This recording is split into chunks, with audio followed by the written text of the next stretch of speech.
It actually took some time to do that, but okay. I think the internet must have. Yeah, it actually took some time to do that, but okay. Cool. So 4:55.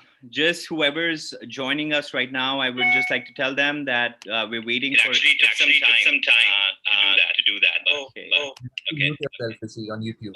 Yes. Doing that. Yeah. Yeah, actually took some time to do that. Okay.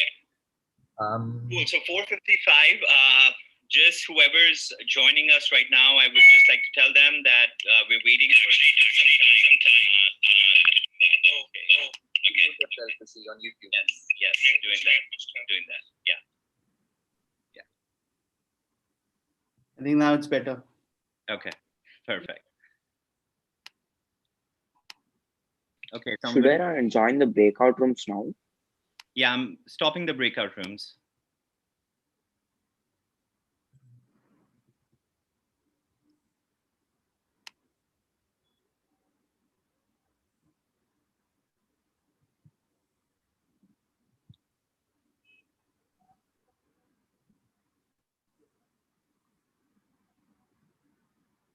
Hey everyone, welcome back. So one thing that I would tell all of you to do is please switch on the YouTube link also, but mute the YouTube voice, right? So just make sure that the volume is sort of muted, but at the same time, you will be able to see the presentation that's happening real time, even though you're in the main frame, but you should still have the YouTube link open so that you can comment there. You can just, make sure that all your teammates and all the other people who are, presenting, you're just boosting their confidence and writing something in the comments. I think that'll make it a lot more interesting. Okay, are you guys all set with your presentations? Okay, perfect. Fully. So we will begin in 3 minutes, guys. So just grab a glass of water.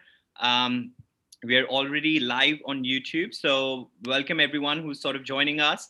All the students, once again, please click on the YouTube link and mute yourself on YouTube so that there is no confusion. And we'll begin in 2 minutes.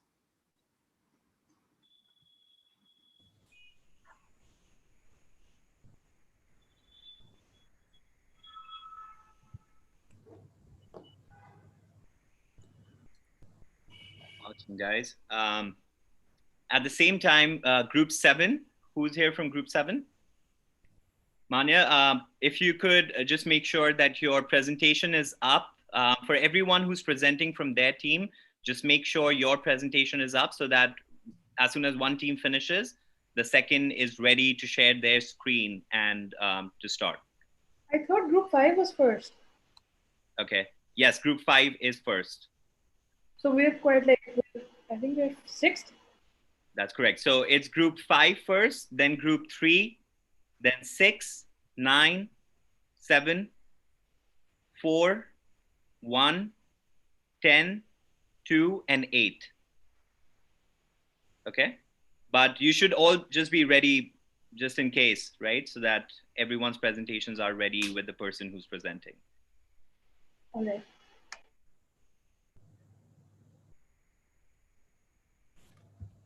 Awesome. Okay. So we have one of our panelists here, Shoki Malik. Shoki, if you would just like to introduce yourself before we begin, so that all the kids sort of know you. You're the only panelist whom they have not seen face to face. So if you just like to introduce yourself and give them some motivation before we begin. Wow. Hi guys. First of all, I'm super excited to be here with you all and see what you guys planning to present today. My name is Shoki Malik. I've been running creative digital agency for over 10 years now. And I worked with different MNCs before I started this entrepreneurial journey around 12 years back. So yeah, I have my share of failures that I would like to share also with you guys as we move forward. But yeah, it's going to be interesting. So, super excited. Awesome. Thank you. Okay, so it's 5 p.m. Vivek has joined us as well. So we're just waiting on Alok. But till the time he does that, would just like to welcome all of you who are joining us on the YouTube live stream right now to motivate these kids. These kids have worked really hard on their presentations for the last 1 week, and I hope that you're able to see the passion and the effort that these guys have put in. As I said in my email to all the parents, that this is just one part of the program. So please do not, be too hard on these kids. Make sure that you're supporting them. And we hope that, you get to learn as much from these students as we have in the last 1 week. So I'll just begin with a quick introduction of the Early Entrepreneur Program. It was a week-long program. We had students. Of course, we received more than 1,000 applications. We have 50 seats for this program. And in the end, we came and selected 52 students who come from 41 different schools and 30 different cities across the country. So we have, of course, kids from Delhi, Chennai, Bombay, Bangalore, sort of the bigger cities. We also have kids from Shillong, Bhubaneswar, Kanpur, Lucknow, so all of the smaller cities as well. So it's a good group. In totality, we have 10 projects that we have lined up for you. It's going to take 2 hours approximate with all of the panelists' suggestions. After every group sort of finishes their presentation, the panelists will have a couple of minutes to just tell them maybe, some of the areas that they could improve on, or if you have some questions that you would like to ask these students regarding their presentation and how they would move forward with their projects and with their companies in the coming days, weeks, that's also on the agenda. So having said that, we're going to begin with our first group project, which is group 5, biological. So if anyone from group 5 can share their screen, and we'll begin with our first presentation.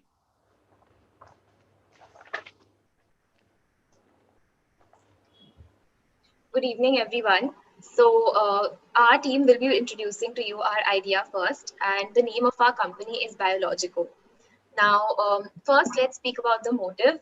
If in one line I was to say what is the motive of our team, I can say that it's basically to connect the farmers to consumers. Now, it is really very disheartening that we often read in the newspaper that farmers are committing suicide despite toiling and working hard all day. And the main motive of our firm is to actually work for the betterment of society. We see that consumers actually need good quality product, but often these organic foods are just focused for the members of the upper sections of the society. And this is something which we really want to work on. We want to be a team which can bring a change. And we want to speak to you first about certain problems that we wish to address. One of the main problems that we see about existing organic markets is that consumers are paying very, very high prices for all the products that they are purchasing. And the quality of food is not up to the mark. We see that the food in the market which is available at the present moment is adulterated, and it is not healthy because there are many chemicals and there are harmful mixtures. And this is not really good for people, because if you are consuming these things in your day-to-day life, everyone wishes to lead a healthy life, because of which I feel that we want to work towards this and have a healthy market. The last thing which we want to look upon in our problem is that we want to address the issues of farmers. Farmers are receiving very, very low prices for their products, and they are working day and night. Even after that, they are not getting enough result, and we want to solve this problem. And our app brings to you a solution for all of these issues. The first thing is that we aim to create this online app, like I said, so that we can connect farmers to consumers directly. Why is our approach very different? Now, we can say that our approach is so different because we are going to be making organic products available at affordable prices along with high quality. And like I said, that our aim is to work for the betterment of the society, which means that we will be considering the profit of the farmers and ensuring lower costs for the consumers. Hence, I can say that our main mission is to increase the profit of farmers, reduce the cost of consumers, and ensure that there is healthy food available for everyone without harmful chemicals. And last but definitely not the least, that is to create employment. And like I said right at the beginning, in one word, I can say that our mission is to work for the betterment of the society. Hi everyone, so let me just start by focusing on few basic points.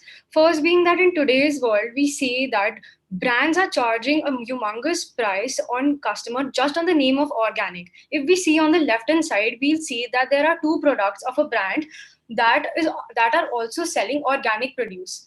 If we go by numbers, we'll see something interesting. They are charging 105 rupees for 100 grams of red chili, whereas a farmer is providing 1 kg, that is 1000 gram in 200. So we can see that there's a huge margin difference between these two, and hence we want that farmers and both consumers on the end can be happy, and we intend to reduce this margin. So first, I would like to explain that how do we provide our products on such a low cost. So if we take an example of 1 acre of land for production of wheat and go by numbers, we'll see that for, as we all know that wheat is grown for 6 months. So this data is approximately for 6 months. So if we go by numbers, we'll see that electricity for 6 months will be approximately of 2,000. The land preparation will be of 8,000. The rent to the farmers for the land will be of 25,000, and adding the miscellaneous 15,000, the total approximate becomes 50,000. And whatever is produced in that 1 acre of land, the market value of that will be 3 lakhs. Hence, the profit will be 2.5 lakhs. As I told you before, that wheat is only grown for 6 months, and 10 we have 6 months in our hand too. So we'll be dividing into 3 plus 3 months. In that 3 months, we'll be producing vegetables like carrots, cabbage would take 6 months for 3 months for production. Moving on, the revenue model. First, I would like to tell you about the one-time investment that we'll be making. The one-time investment will be on the warehouse security deposit, because as we're going to be transporting the produce to the consumer's house, we need a warehouse where we can keep all our produces. Now, next, moving to the variable cost. As we know that we'll be transporting all these products to the consumer's house, we need a transportation cost too. The transportation cost varies from place to place, but to make it as an approx, 1 kilometer basically will cost us 10 rupees. And if we are estimating that it will take 1,000 kilometers in a month, that will give us 10,000 in a month. Further, moving on, the rent of the warehouse will be approximate of 20,000 per month. The labor cost will vary from places to places, which will vary between 5,000 to 6,000, and the maintenance cost as 10,000. Further, moving on, at the initial stage, we'll not be investing in marketing. We'll be focusing on advertising through social media platforms like Instagram and Facebook. The last and the most important being the profit margin. On each produce, we will have a profit margin of 20%. That means if I'm selling 1 kg of tomato, which is for 40 rupees, on that we'll have a 20% margin, that makes 8 rupees, and we'll be giving farmers 63% of that, which makes that 25 rupees. So if we are targeting that we are going to sell 1,000 kgs a month, we'll be approximately getting a profit of 8,000. To sum up all the numbers, we are basically trying to say that we are trying to make as affordable for a customer to buy organic produce, and we are keeping farmers on the upper hand so that they do not get in the cycle of loans and get suffered. Thank you. So I'm going to be telling you how we're actually going to be connecting the farmers to our customers, and I'm going to be doing this through 3 steps. So first is finding fertile land, second is providing funds to the farmers, and the third one is our cost. So first of all, we're going to be conducting surveys to find fertile land, which will help us grow better foods, which is also healthy. Finding the fertility of a land is also going to be free, which is done by the government themselves. Second, we're going to collaborate with organic farmers who are professionals in their work, and we're going to be providing them, as said before, money in advance so that they don't fall into the loan cycle, which is very high on interest. And the third step, which I think is the most important one, is we're going to be providing the products at a reasonable cost to our consumers, and our farmers will also get a marginable profit. I'll be presenting to you our plan for the year 2021. So by the end of January 2021, we very positively hope to finish developing our app and collect all the necessary data regarding the farmers and the land as well. And if everything goes as planned, by the end of March, we will be launching our app in Punjab and Haryana. And in the month of June, Biologico will be expanding its wings to the other metropolitan cities as well. And in July, we will be focusing on introducing new products like pickles and energy bars, which are made by women, so that it creates a positive impact and also creates employment. And we will also focus on introducing dairy products as well. And lastly, we will increase our marketing, because at this point, we believe we can cater to a larger number of people. And we will also be adding new features to the app. And now, let me take you through our target market, which is A, states with wide practice of organic farming, because we believe that we can cater much efficiently. B, metropolitan cities, keeping in mind several points, say awareness and even, of course, demand. And C, people with health issues and fitness freaks. And lastly, the savvy and health-minded consumers, and even people who believe in sustainable living. And as you can see, a survey over here, which is conducted of 400 people who are basically divided into 4 teams, each team of 100 people. And you can see the graphs, the people who are health-minded and are interested in organic products, the numbers are just shooting up. So with the target market being very high, we really hope to make good profits. As you know, our main motto is to provide best services both to farmers and consumers. Our app will comprise of GPS, virtual assistant, and artificial intelligence. The GPS will help both the ends to track the product. The virtual assistant is of dual benefit. It will provide the customer a personalized experience of using our app, as well as help us free up our valuable hours to focus on growing the business and generating revenue. It makes it easier and more cost effective to outsource tasks that are tedious and time consuming to someone who is skilled at them. The artificial intelligence will enhance the speed, precision, and effectiveness of our services. It will help us find data and information of the customer experience, most ordered and least ordered products, and the product on demand of a particular area. AI techniques will help us identify transaction information, adopt fast and accurate data collection, as well as automate manually intense data management tasks. Our app will be available both on iOS as well as Android. It will be customer friendly and show on-demand products and newly added products. Further, it will also provide customers a chance to share their experience and rate us after every purchase they make.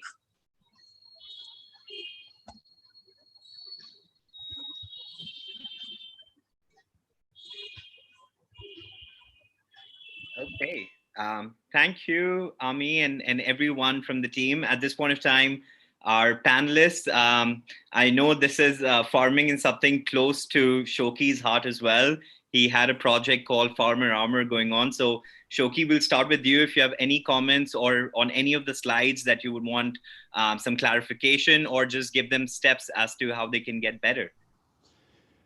First of all, I'll start with a brilliant idea. Something as you mentioned, this is one of the closest ideas that I had when I was working a couple of years back. The main reason is because I come from a farmer background. My grandfather still farms. My father is now contributing a little after retired from defenses. So now, considering this is something very close, I'll give you a few pointers that might just help you put things in perspective. First, you were talking to rural population.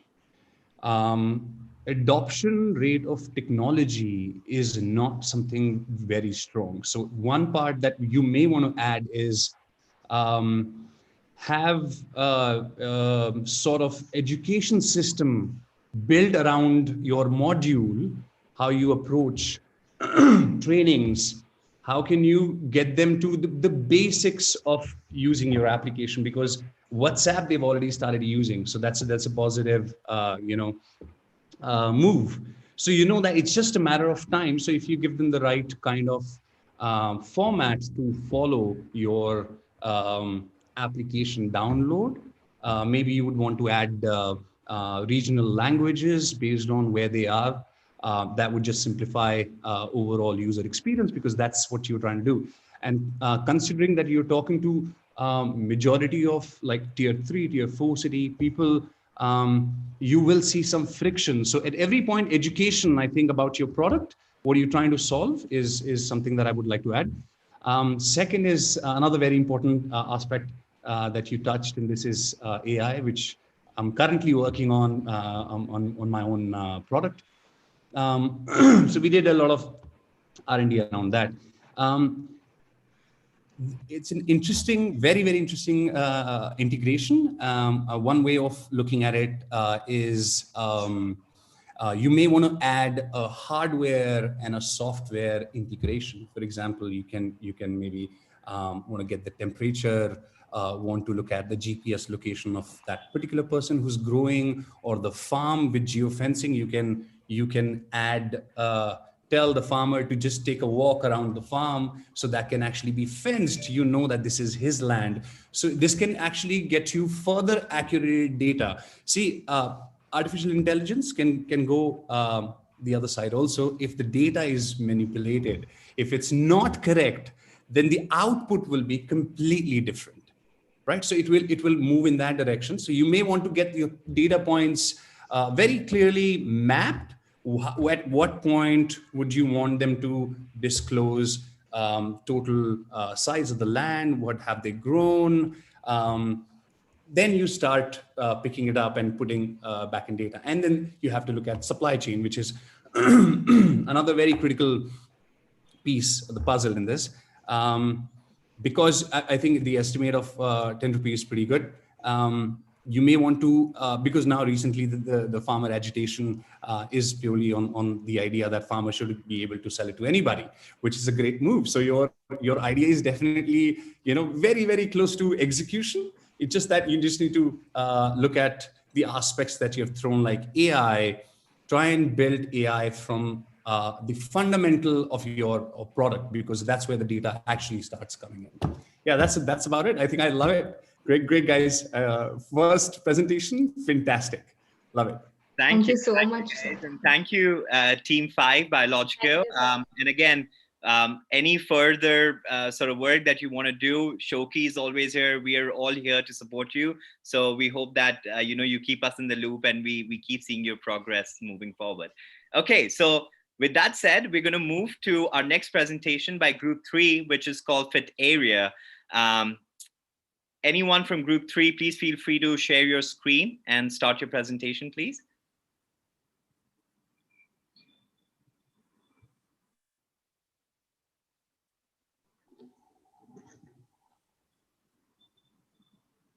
So can we start? Yes, please, go on. Okay, so good evening, everyone. Here we are going to talk about our pitch deck based on the idea we came up with. So the name of the name of our startup is called Feria. It is an amalgamation of the word fitness and cafeteria. So just talking about how we came up with this idea. So based on a quote, health is the greatest wealth. So based on this idea, this idea struck us. So now what is it basically? It is a health-based app and a website which provides health and fitness related services to our customers. So just to sum it up, it is basically a delivery service platform for fitness freaks, sports persons, and health conscious individuals.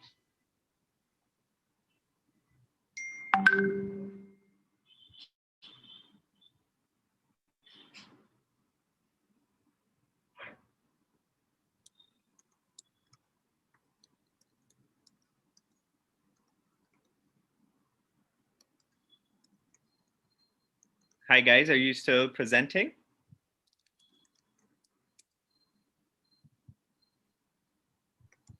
Anushka is on mute. She is. Anushka, could you unmute yourself? Sorry, sir, there's She some wasn't able internet to issue. unmute while she was presenting. Just a second.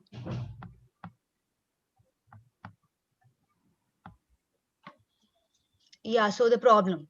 most people are not aware about health food restaurants and other health food providers. Working people don't often have time, and nowadays youngsters don't even know how to cook, much rather know how to cook themselves and how to cook themselves a rich, nutrition-rich meal. People don't know how and where to access nutrients, gyms, health food, or to know they're reliable, uh, or to know they're reliable or not. While traveling for competitions and other events, athletes do not know where to get proper and healthy meals, or know where to find gyms.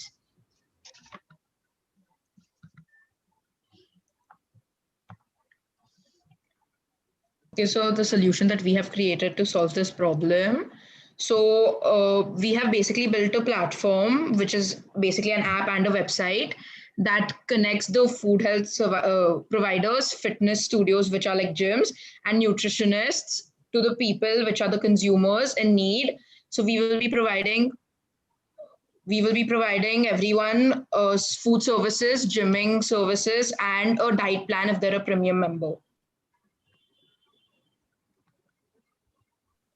So our main competition right now. So Swiggy and Zomato are two food delivery services which have already established themselves, and we are competing with the big chains. So we need to have a unique selling point. So what we have done is, for this year, we have slashed our prices by a little so that people shift over to our platform, and we will be compensating the restaurants from our side, and we will slowly increase our prices from there on.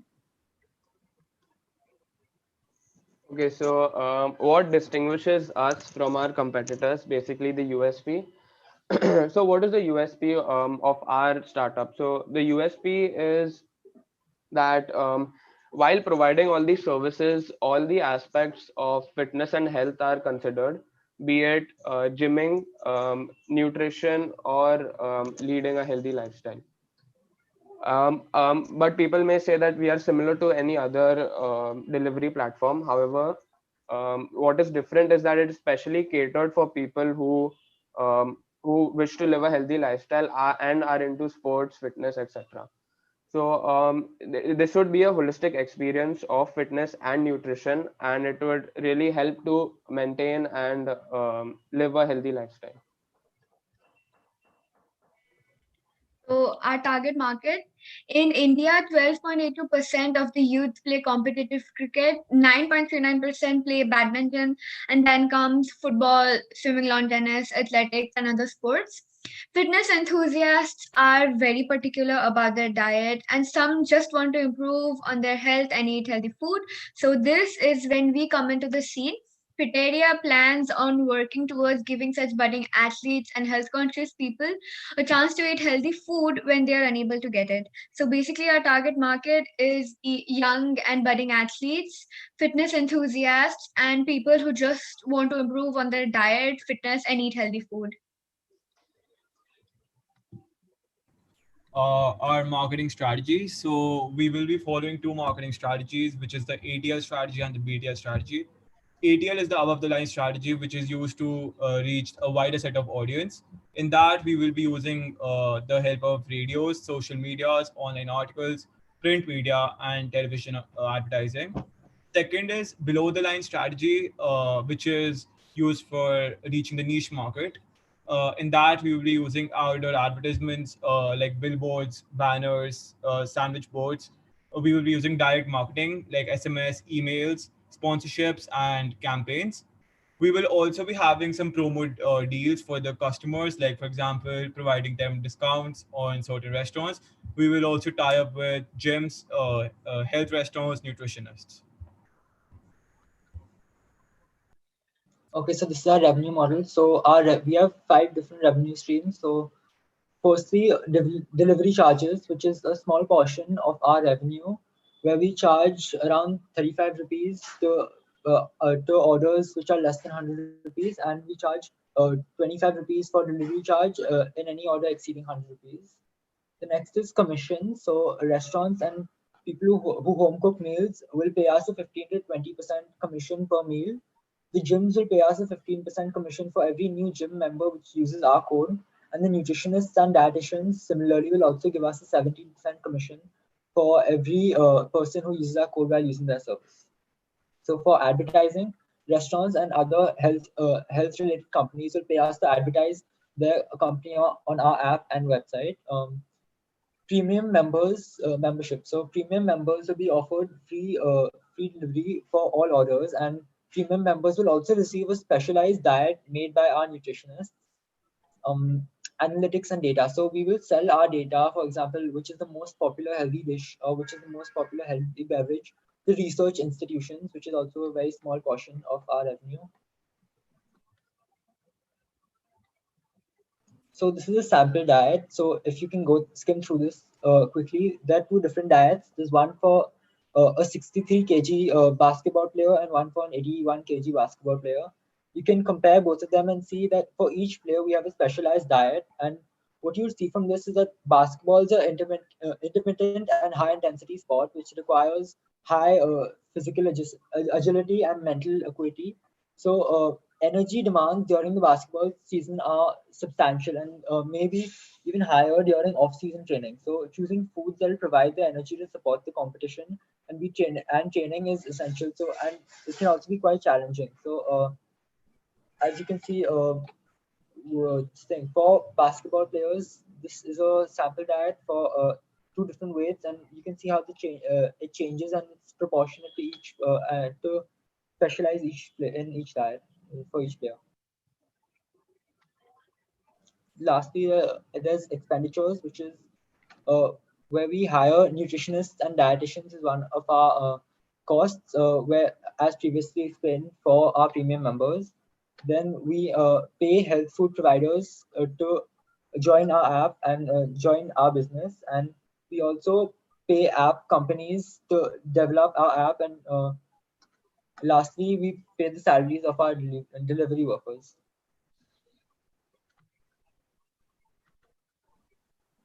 Our future plans. So by now, all of you know what our initial plan is. And while we keep making profits from different sources, we are keen towards helping those in need, helping those in whom we see the spark. We want to support and sponsor such children who are not blessed with financial help, but are blessed with great talent.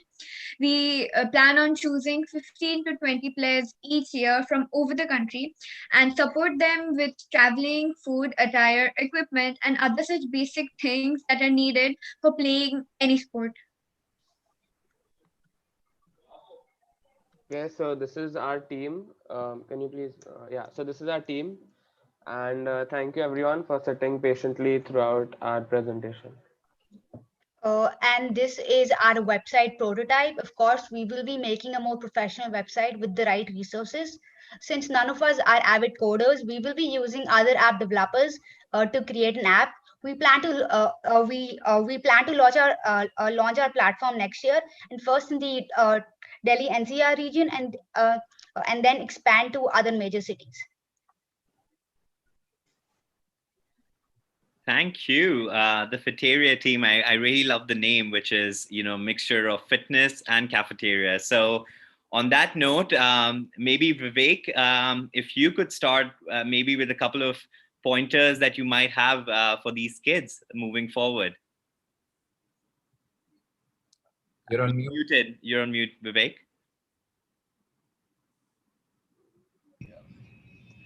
Hi guys. It's actually a pretty amazing concept.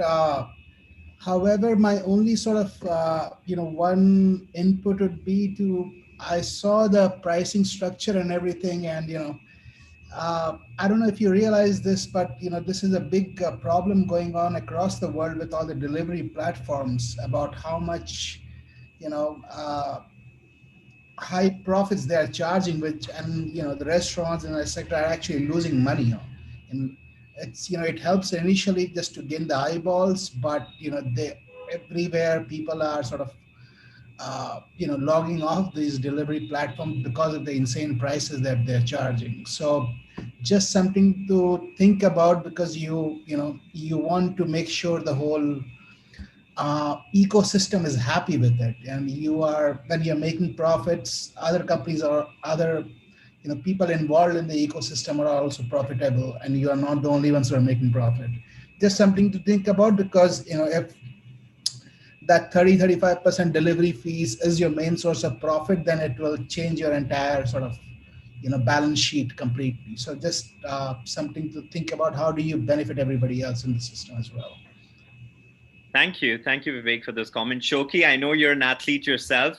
Something I found myself in this app is that they're trying to really go after the budding athletes, who travel around the country, who travel for tournaments.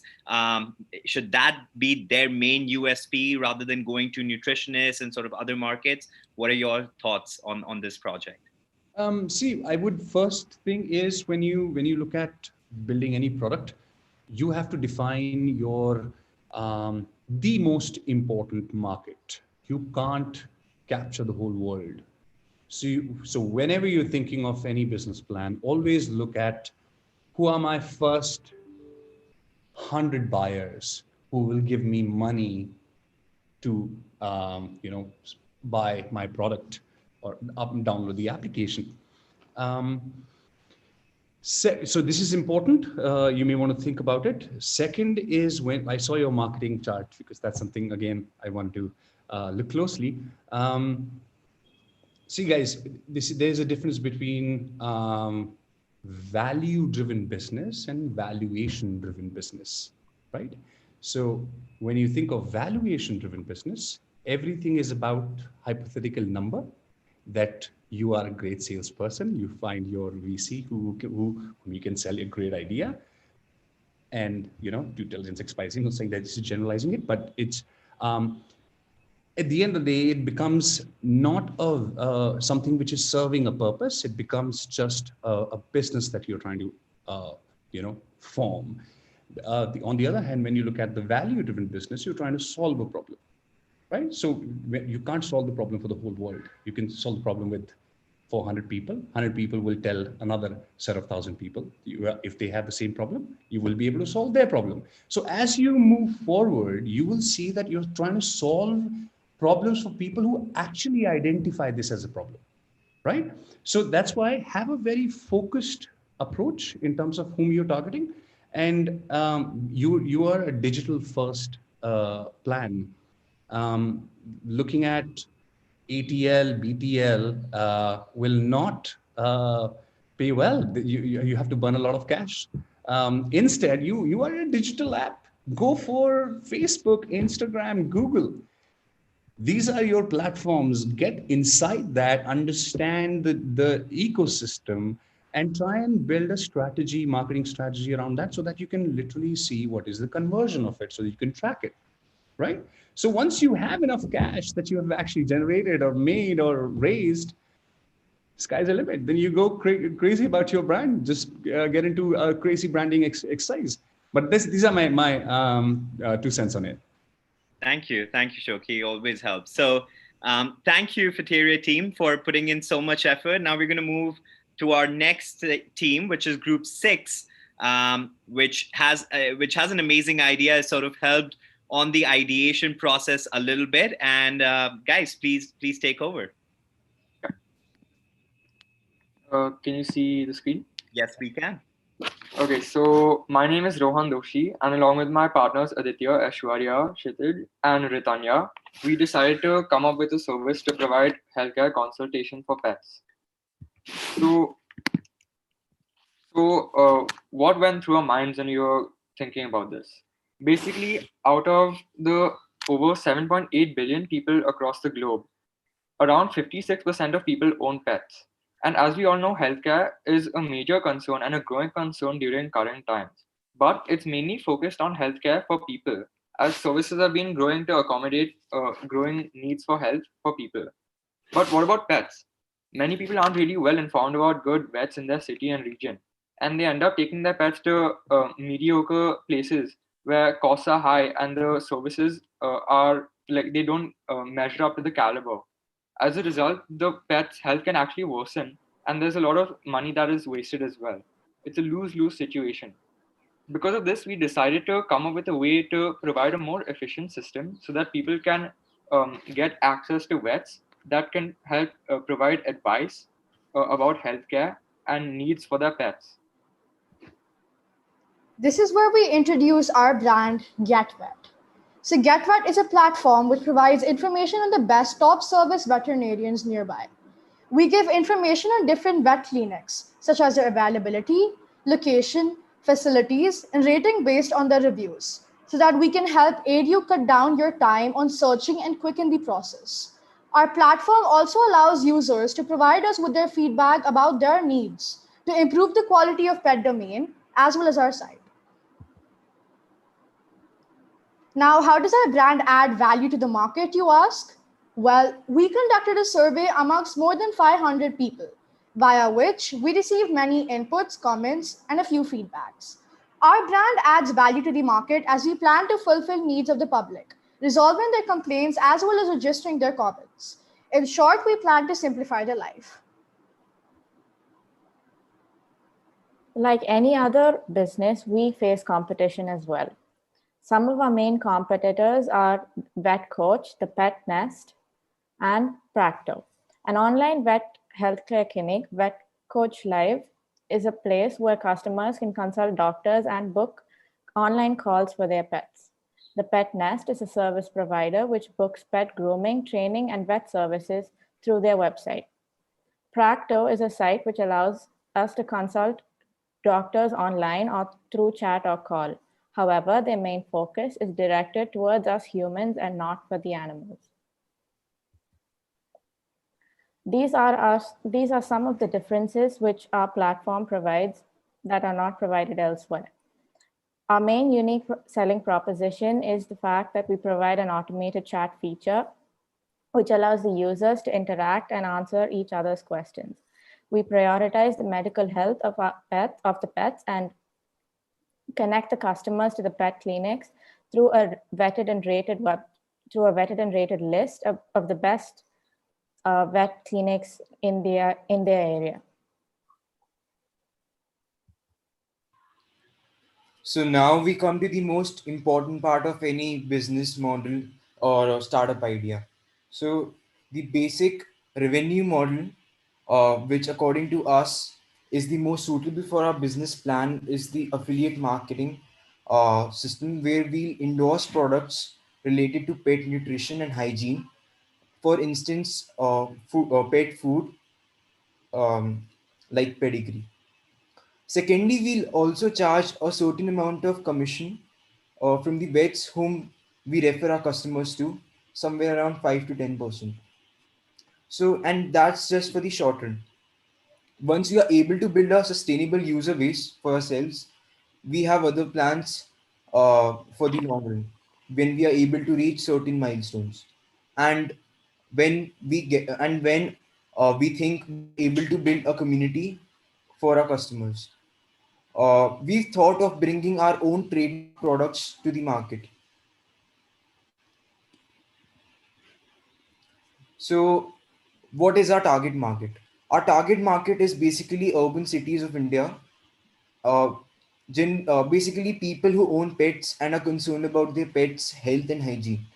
So, the total number of pets in India are around 19 million.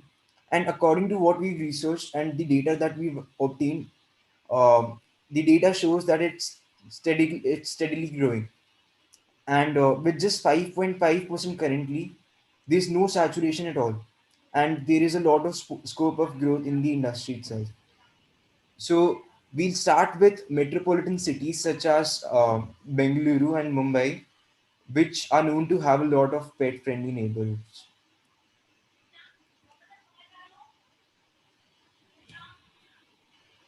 In the first months, we are going to focus on building a website in which we are going to add a lot of features.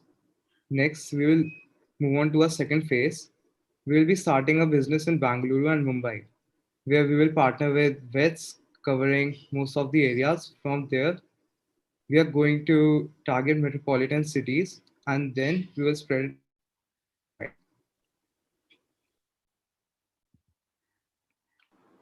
We basically plan to spread our business slow and steady.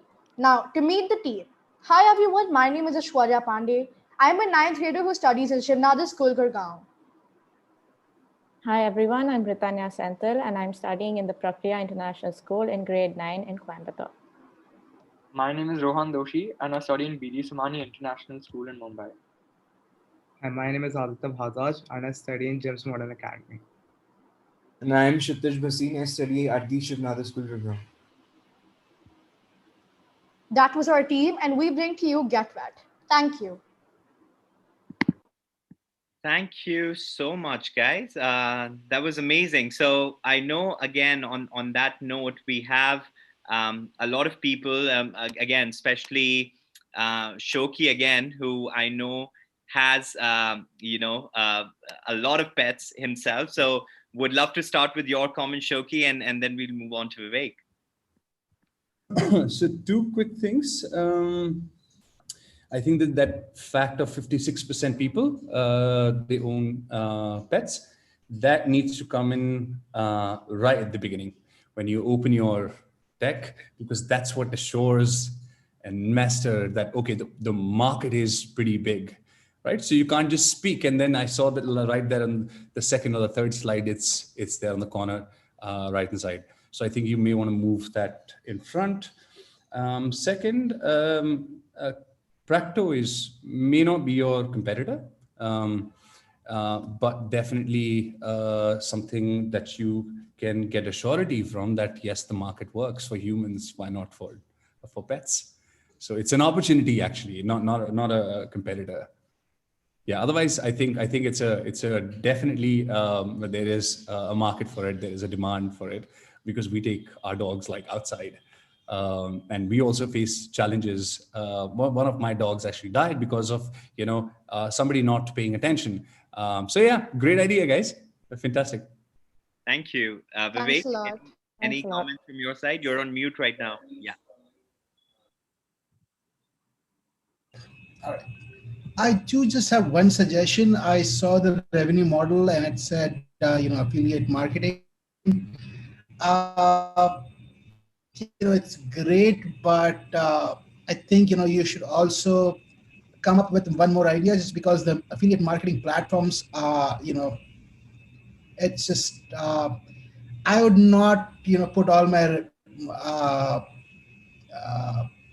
expected profits on some other platform. Just my thought, I would have I'd figure out a way of one more sort of more direct revenue source rather than affiliate marketing. And secondly, I think, you could, although, I would always say that, Shoki has also mentioned earlier,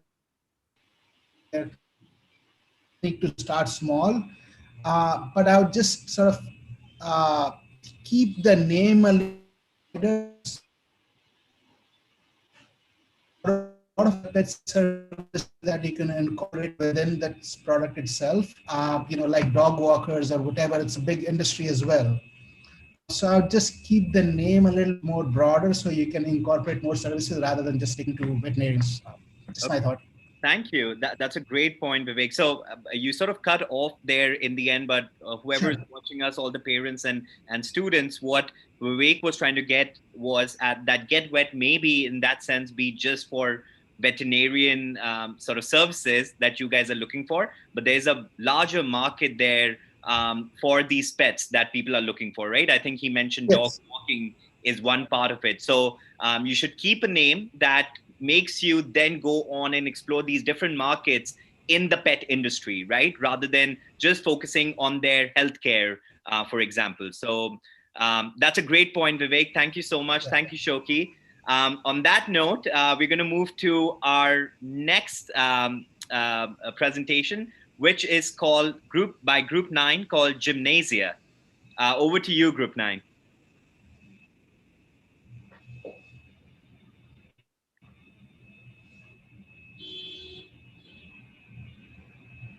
And again, before you guys start, I'm just really happy that so many people are talking about fitness now and concerned about it. And that's why we have these ideas coming forward. Is the screen visible? Yes, it is, Anshul. Good evening, everyone. We are here as Team Gymnasia, and our motto is to help you achieve your fitness goals.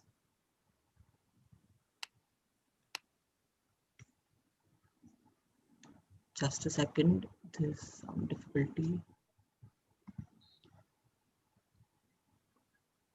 fine, Hanshul. Take your time. Not a problem.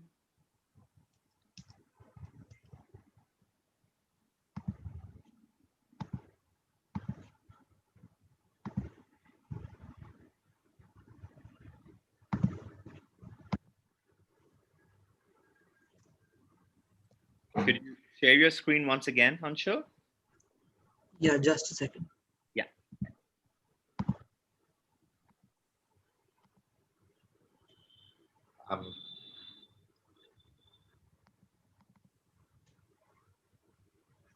So our motto is that physical health is as important as your cognitive and mental health. With the intellect, you can achieve great heights, but a healthy body enables you to go the distance.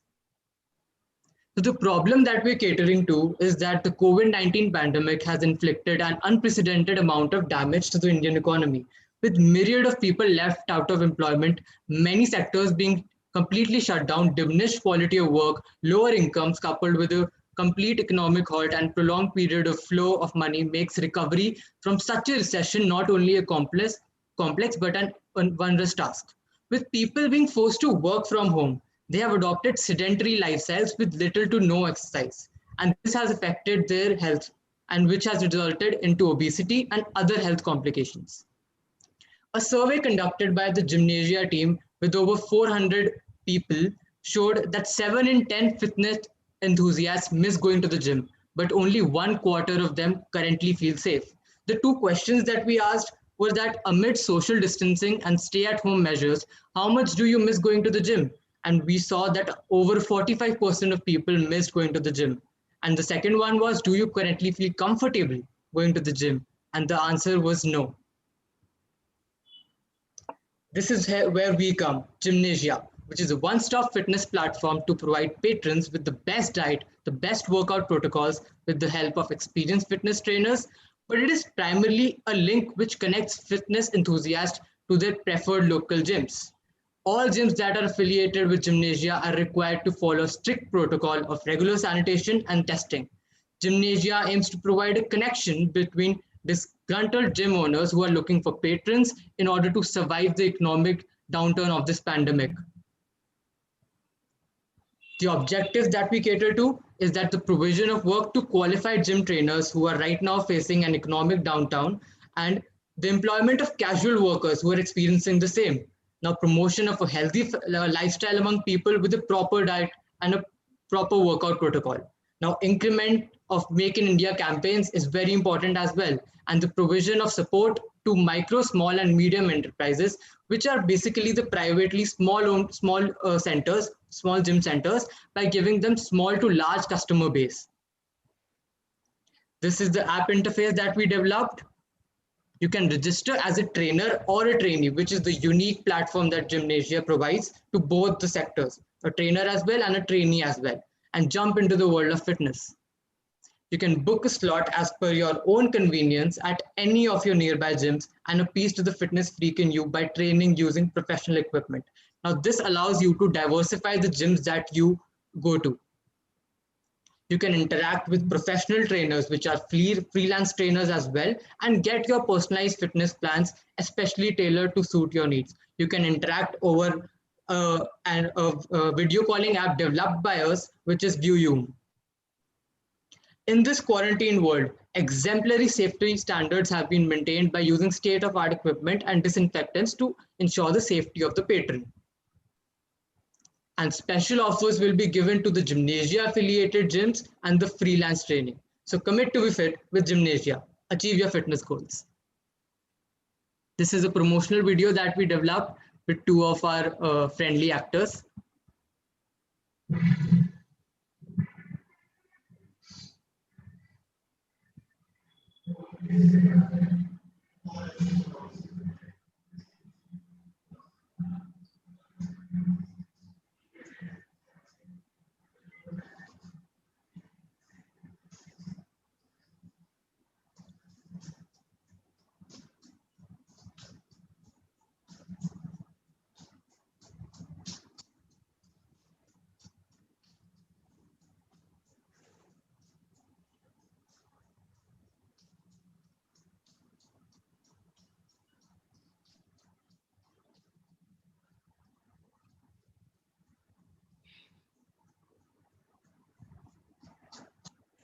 achieve your fitness goals.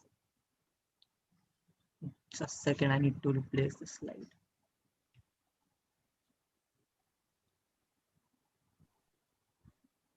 Safety protocols. Patrons will book their time slots a day in advance. A small number of patrons will be allowed to use the gym services in a specific time slot, and temperature screening will be done before entry. Frequent sanitation and social distancing will be maintained.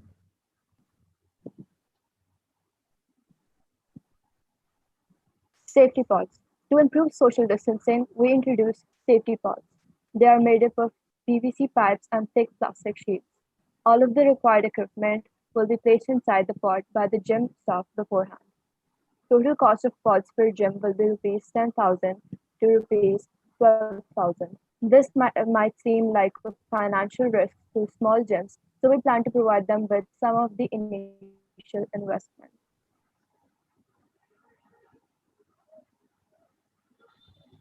Gymnasia conducted a survey. After conducting this detailed survey, with many trainers and gym owners and gym enthusiasts, we came to the conclusion that many regular gym customers are willing to pay a slightly higher price for services with Gymnasia. In addition to this, gym owners and gym trainers are willing to provide their services for a slightly lower price through Gymnasia. 70% of the surveyed gym enthusiasts agreed to come to gyms if provided with clean sanitation facilities. Large percentage of trainers agreed to take up work related to video calls, diet planning through our app.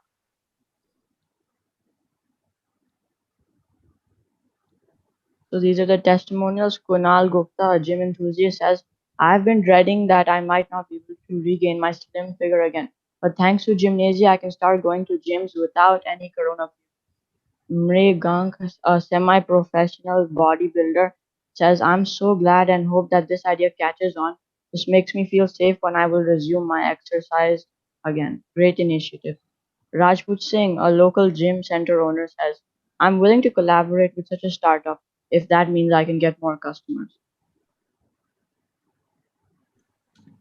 We surveyed a total of 12 gyms, and most gyms were interested to start and were more than happy to give us a cut for providing new customers.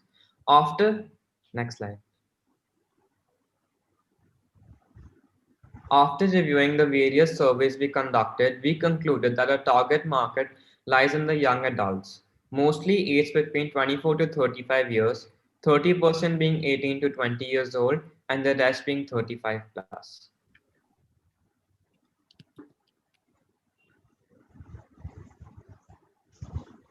So this idea was never being invented, or there's really no product idea in the market similar to ours.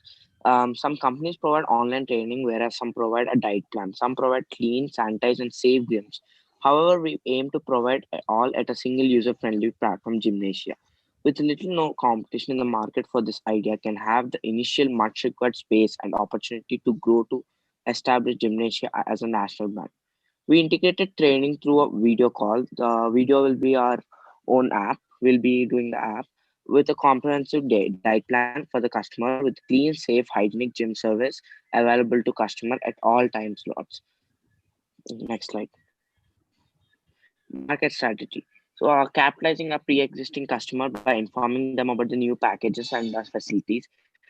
We plan to take multiple marketing practices, getting referrals from local doctors, making services with zero risk of corona our main agenda.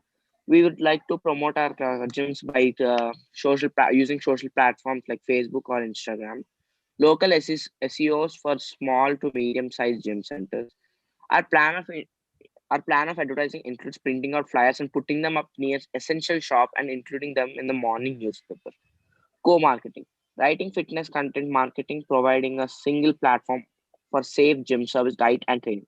Among other agendas are promoting Make in India program, capitalizing on already high national sentiments for promotion of indigenous startups. Having organized a couple of online fundraisers in this lockdown, we plan on organizing artists performing through virtual platform.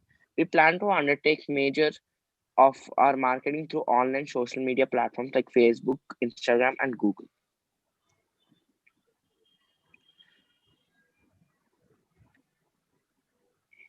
Financial projection. A consent revenue stream can be accomplished by integrating effective marketing and collaboration with gym owners. Initial investment would be like around 10,000 rupees for providing sanitations of some of the gym centers, thermometers, sanitation, staff members, sanitizers, etc. Contingencies. Rupees 2,500 will more than enough to cover any unexpected will be covered any unexpected expenditures that may arise. Initial investment would be 1,500 to 2,000 will be used to hire professional web designers and app developers to improvise and maintain the app and website. Marketing. Marketing rupees 3,000 to 5,000 will be required to advertise our product over the social media platforms like Facebook, Instagram. Some funds will be used for printing flyers for marketing in initial stages. An average initial expenditure of 20,000 can be used successfully catapult the app in the initial stages to attract customers and provide comfort as well as a sense of security in coming back to gym. Profit margins. The finances of the startup are fairly simple. For every customer we provide to the gyms, our trainers, we take a cut of 10%. To promote this business idea in the initial time period, we plan to provide the sanitizers and other inputs like non-contact thermometer, etc. Since business model does not require any concrete initial capital, we will collaborate with the gym centers and trainers providing some of the services on our behalf with fixed average of cost of rupees 3,000 for single gem for 1 month. With an estimate of catering an average of 15 customers, we can easily break profit at 10% cut within the first month of the startup. After detailed survey of few gym centers, we received a positive feedback. Not only the gym owners agree a 10% cut, but we were ready to collaborate provided we covered the sanitization cost during the first month and we are able to get 3 new customers. The future expansion. Now we plan to start our business model with the micro, small, and the medium sized enterprises, which are the privately small owned gyms. Our model will start the association with relatively large local gym centers as well and move on to smaller centers once the brand has become related to high quality and safety. Therefore, we can strategically initiate our brand association with gym centers and with relatively a bigger customer base. With this accomplished, we can start to modify our plans to accommodate the smaller gym centers. Once we have established regional name, we can include our startup for funding through Make in India program and other such programs. After establishing ourselves as a brand synonymous with safety, hygiene, and quality, we can start an expansion program nationally. To sum up, Gymnasia is a one-stop fitness platform to provide every need of yours from health, fitness, and quality. This is our team: Hanshul Behel, Ariman Joshi, Shrihit Kuracha, Kashvi Jain, and Karan Bhagwa. Thank you from Team Gymnasia. Achieve your fitness goals. Thank you. Guys, one quick thing from my side, a quick comment from my side. I'm sure, our mentors will also say the same. What I found out was that the slides were really text heavy, right? That's something that we had told you during the program as well, that you can speak through your internal notes, but make sure that the slides are very crisp, beautiful, so that people don't have to read through it while they are listening to you, right? But other than that, I will now open it up to our mentors. If they would like to just give their comments regarding Gymnasia. What are their thoughts? Shoki or Vivek, you can go ahead.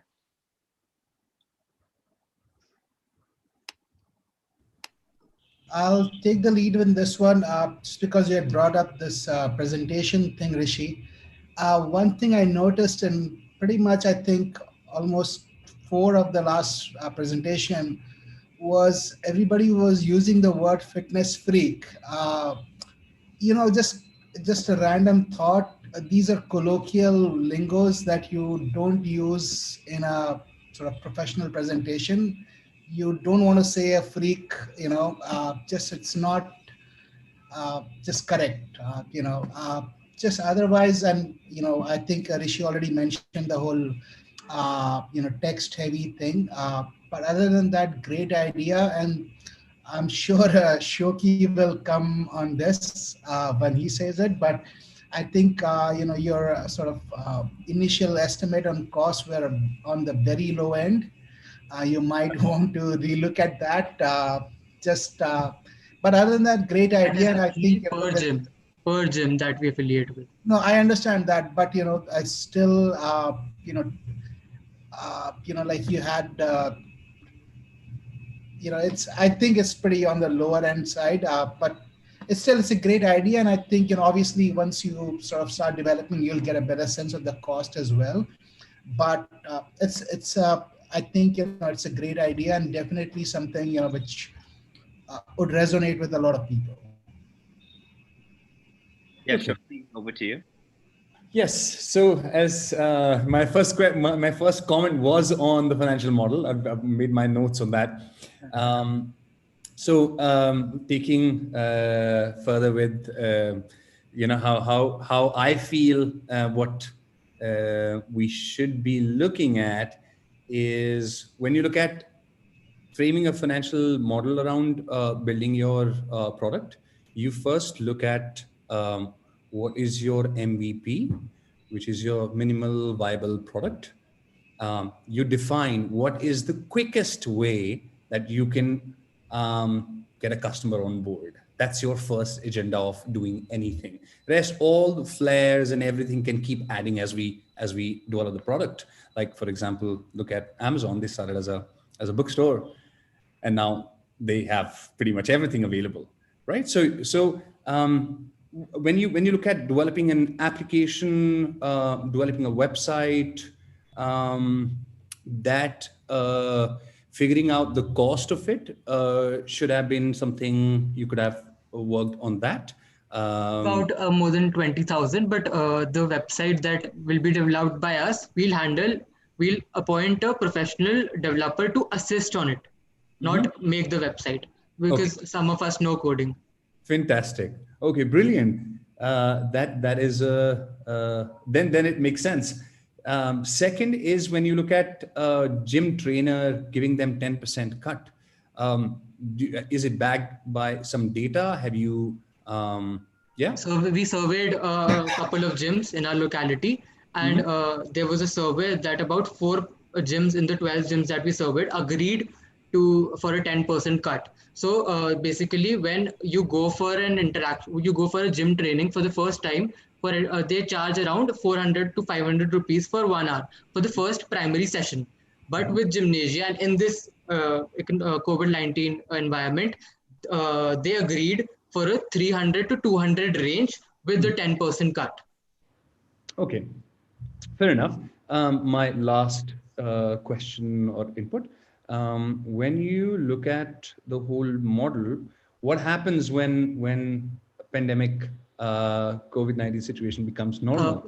That is the future expansion. So when the basic aspect of the app is that you can train at your home as well, and you can diversify your portfolio. You can diversify whichever gym you're going and experience all the gyms around in your locality. And plus, there are fitness offers. You'll be given membership offers, which you'll find on other sites as well. But the main thing is that in the offers that you find on other sites are basically offers of monthly program, session-wise program. But the offers that we provide are individual 1-hour training programs, and that you will not find anywhere. And that is something that we collaborated with we talked about with 5 gyms, because it happens that basically it's in most gyms it's about 9,000, 10,000 for 12 sessions, one-on-one training with the team. And what we agreed on, it was 300 for 20 sessions. It was about 9,000. Okay. Okay, thank you guys. I think again, Team Gymnasia, I think one solid point that you guys have is about how people really want, HIIT sessions, they want yoga, they want sort of, different training methods. And of course, one gym is not able to provide that. So I think, again, in your presentation and in your business model, if you could sort of really focus on that one point that, we are making you go to 10 different gyms, experience 10 different trainers at a very basic cost. Of course, that will really work out in our environment. So thank you for doing that. And thank you for your presentation, and especially the video that you guys made. I think so. We have developed a website as well, a website video as well, but I was not able to upload it actually. That's fine. But I hopefully share it with completely us. agree with you, Rishi. The video was pretty cool. I was pretty impressed with that. It's pretty impressive, guys. Again, to do this in a couple of days is amazing. On that note, we're going to move on to a beautiful project by our team 7, which is called La Conserver. So please, Manya, if you want to share your screen and we'll move forward. 1 second. Yeah. All right. Can I begin? Also, just one note, guys, when you are talking about your team members, I would love for you to talk about where you come from, which city you're from, which school you're from. That will give all of us an idea about the geographical diversity of your team. Thank you. Just a second. There's a small logistical error. It's not allowing me to move forward with the slide. Just give me a moment. Sure. I have to stop share. Just a second.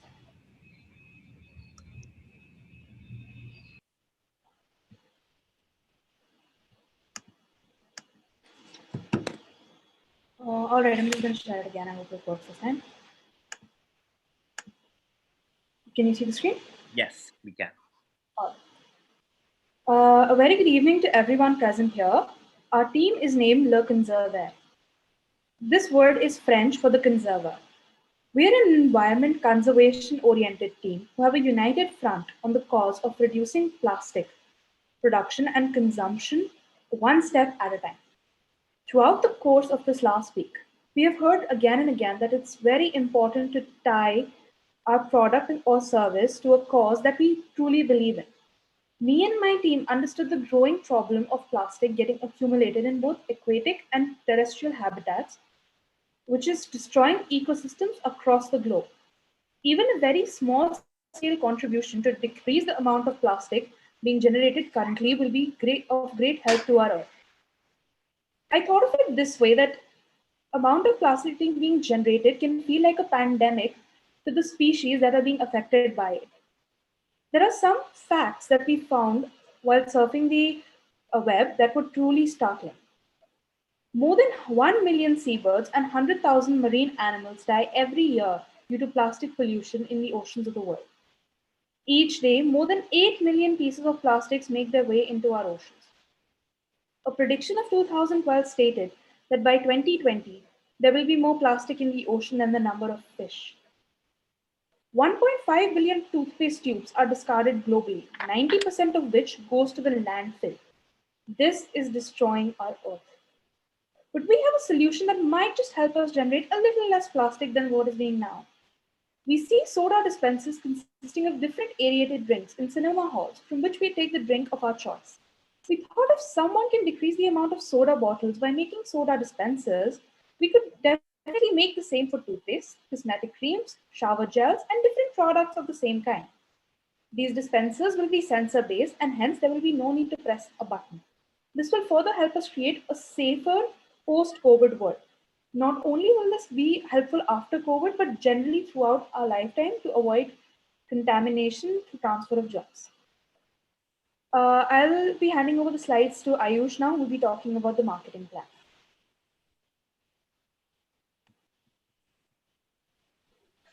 Hi, as regards marketing of the product, we have low capital.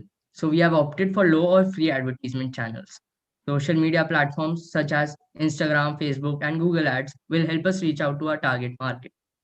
Not only that, but we would also have awareness campaigns to promote less use of plastic and in general, use more interactive content. This would help us emphasize and make our company vision clear. That is a better, safer, greener, and a more sustainable world. Email marketing and word of mouth publicity are a proven way to promote a product, so we would be taking that route as well. Lastly, we would be distributing our product for free to selected people to get our product out in the world and additionally adopt an introductory price offer as well. Over to you, Pratham.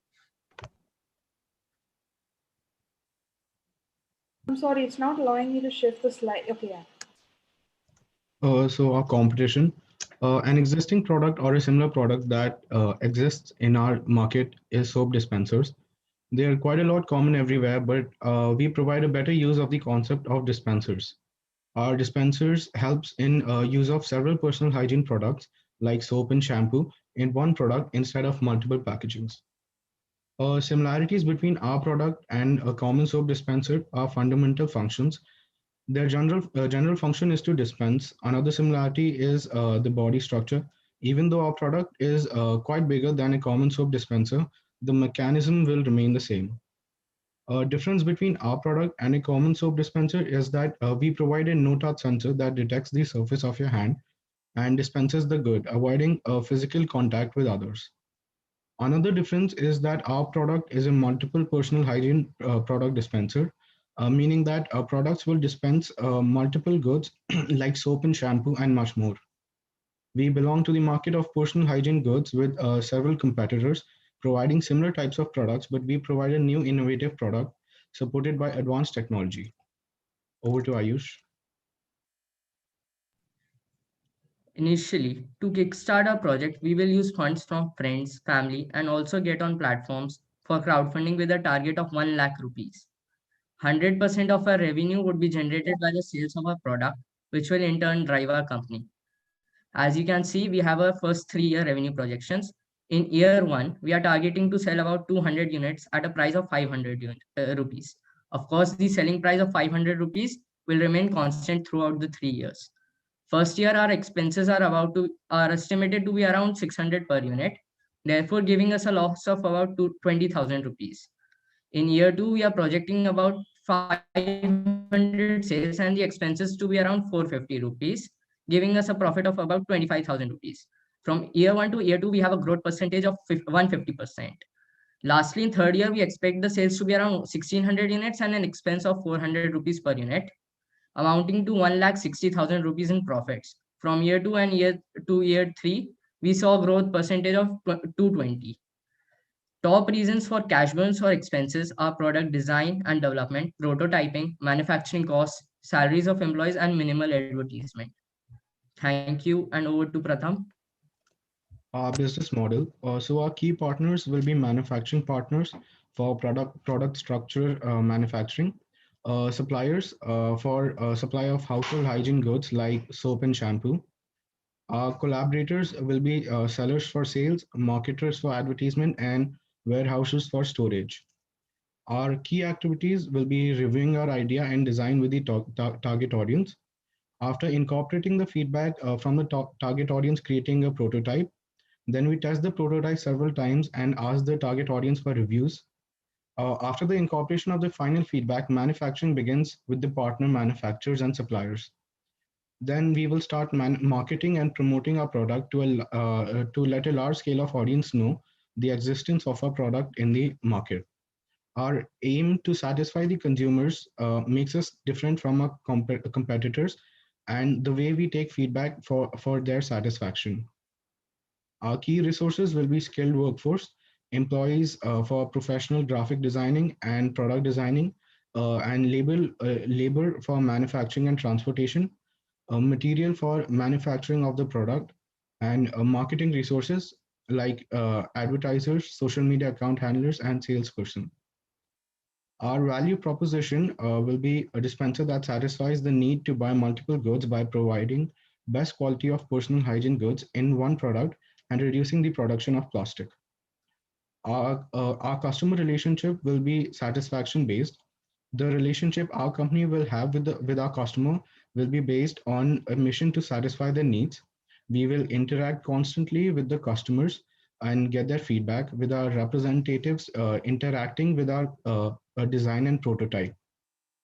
Our channels will be social media, news channels, and interviews and interaction with the target audience. Our customer segment, our product is a household product with an extremely wide range of users. This product can be used by anyone who prefers personal hygiene goods like toothpaste and soap, varying from different types of households to hotels to restaurants. Our, I'm sorry, our cost structure, we are a value-driven company because we value working together. We constantly improve ourselves, our team, our environment, and our tools. We strive to provide our customers with the best. Our revenue streams, our major revenue stream will be from the sales of the main product. But at the start of the business, we will look for investment from interested investors as startup money. Thank you, and over to Shloka. I'm sorry, for some reason it's not moving. I do not know what's wrong. Yeah, all right. That's fine.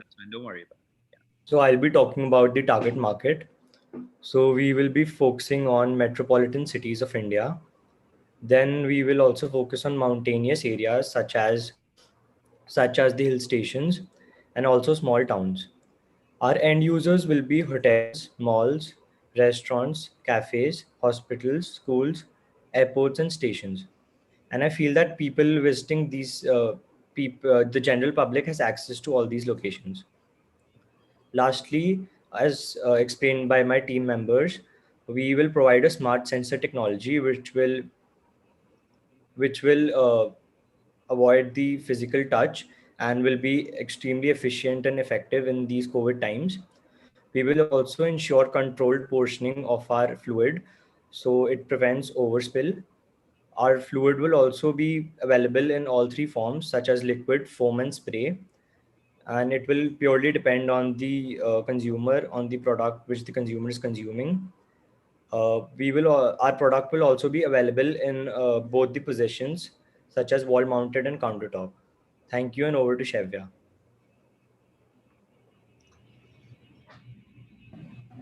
Hi, I'm Shevya, and first of all, excuse my bad drawing, but I decided to design the product as I wanted to display the product exactly as I had thought of it in my head. Anyways, I hope it's understandable. Okay, so we designed the dispensing machine that has a completely sealed top. Here we have used the example of toothpaste, and as you can see in the image, it has large containers of toothpaste of different companies. And the small circles you can see are the sensors, and we use these sensors by putting our finger in front of it and not actually touching it. Then there are nozzles from where the product comes out of. Next slide, please.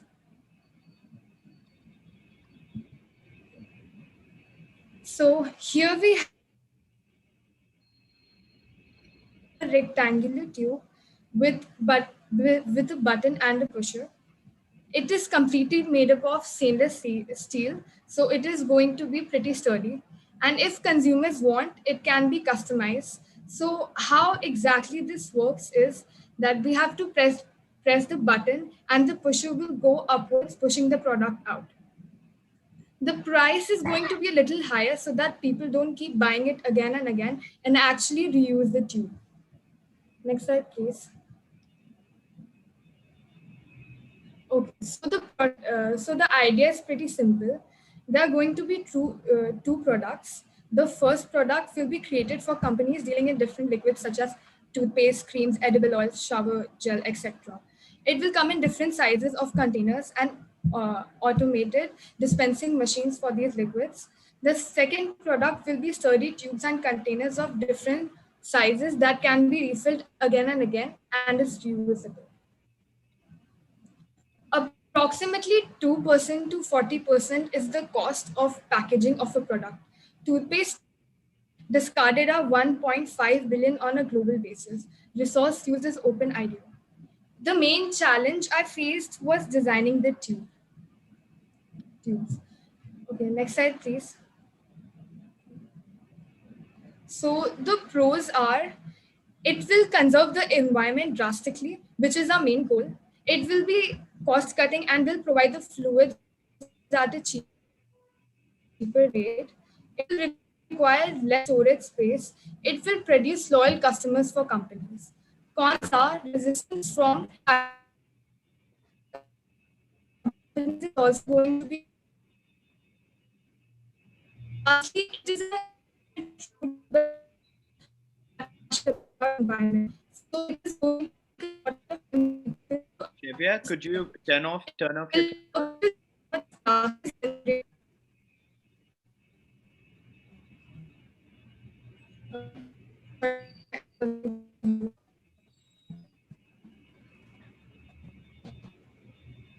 Sorry, everyone. I think we are having some technical log with Shevya's video. But Shevya, could you go ahead one more time? I've just stopped your video. You can start with the cons yes, again. sir. Yeah. Okay, sir. Cons are resistance from the packaging industry, and collaborating with companies is also going to be really challenging, but not impossible. Lastly, it is an unfortunate truth, but most people aren't that passionate about environment, so it is going to take a lot of time for people to adapt to the system. It really irks me to see how much plastic is generated by the packaging of these fluids, so I'm really looking forward to launching these products. Okay, so now Manya will take on from here. This was our team. As you can see, we all come from very different cities, schools, and backgrounds, but all of us do believe that cutting down on plastic generation and use and its usage is something of very great importance for our world. I'll now be moving on to the small footnotes for our presentation. The images on slide 5 related to marketing and slide 13 related to pros and cons have been sourced from Google and are not our own. All statistical data has been acquired from different uncited and accurate sources. The logo and design, however, is our own, and the logo has been generated from the link mentioned here, while the design is Shevya's work with creative suggestions from the rest of the team. Thank you very much, and I hope you guys liked our presentation. Thank you so much, everyone. That was amazing. I mean, this is one of the great ideas, which I really like out of all your presentations. Starting with Vivek, being our sort of fashion guy out here, and you sort of course, take a lot of your swimsuits are developed from ocean waste as well, and I'm sure you know about sustainability. So your comments first, and then we'll move to Shoki. I agree with you, Rashid. This is probably my favorite idea as well. I think it's a really great idea. Uh, I honestly, I just my, I obviously I have nothing to say. It's a great idea. My only sort of 2 cents would be one is to uh, think a little big, because this is I personally feel this is actually a very sort of solid business model that can be worked wherever. So actually, so my suggestion one would be to think of, like, if you guys ever decide to sort of look into it more sort of minutely, it would be the top wherein you sort of dispense the liquid. That should be something which is very used, so so that you can actually sell the tubes as well, the steel tubes that you were talking about. It has to be something very unique, that it only fits that your machine, so that people are actually buying the tubes as well. It's very hook and bait model. And secondly, there are a lot of other products that can be done with this. So I would rather than, although I understand it was just for illustration purposes, I would rather have one toothpaste brand in different categories like shampoos and all that stuff, rather than being offering 5 different toothpaste. Like, no, I'm just gonna stick with one toothpaste, but offer more categories.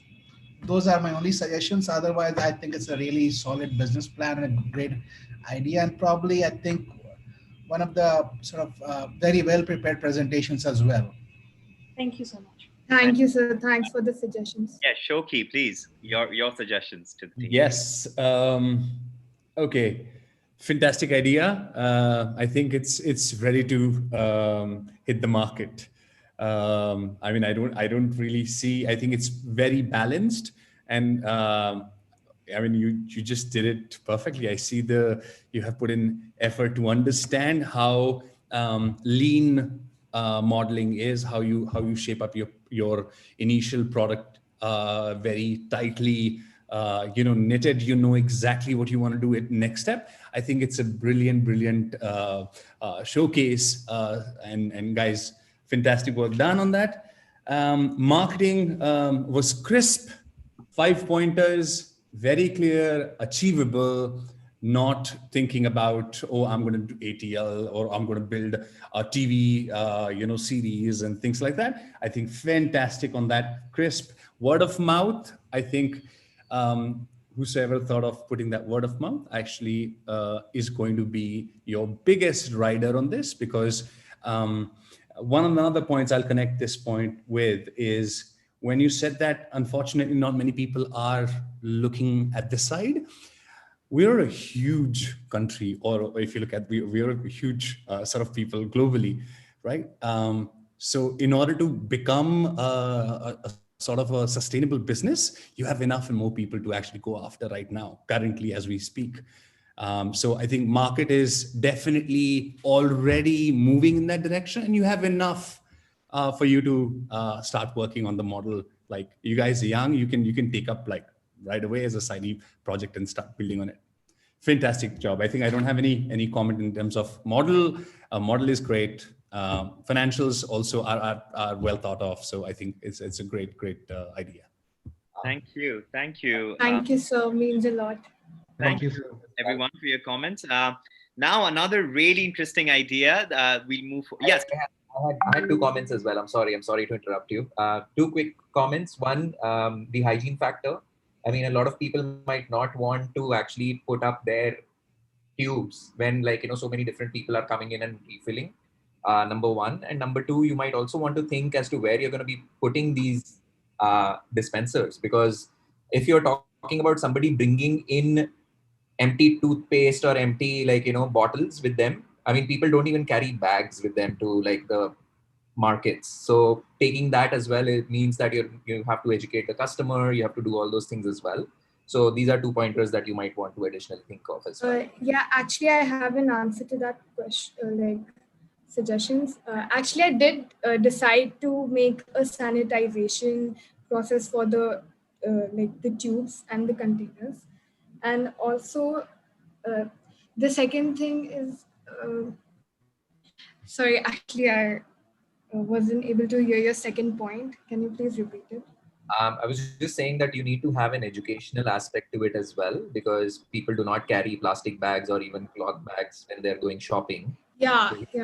I also decided to build an app, which will have people who can so that app people can just a person who can collect the tubes and the containers of all the products which are related to this idea, and then they can go to the market and get it refilled and bring it back to the people at their home without from them moving out of their home. Can I interrupt real quick, Rishi? Yes, please, Vivek.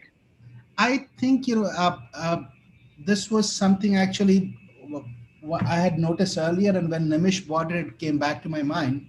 I saw initially you had okay, we'll place this kiosk in hotels and stuff like that. I feel like you are if you actually think of it in a different way. Don't put it in hotels and malls, put it in the local neighborhoods, so people are not going to take the cases out to a hotel to fill it up. If you put it in your local neighborhood, it is much more, it's think of it as a small kirana store dispenser.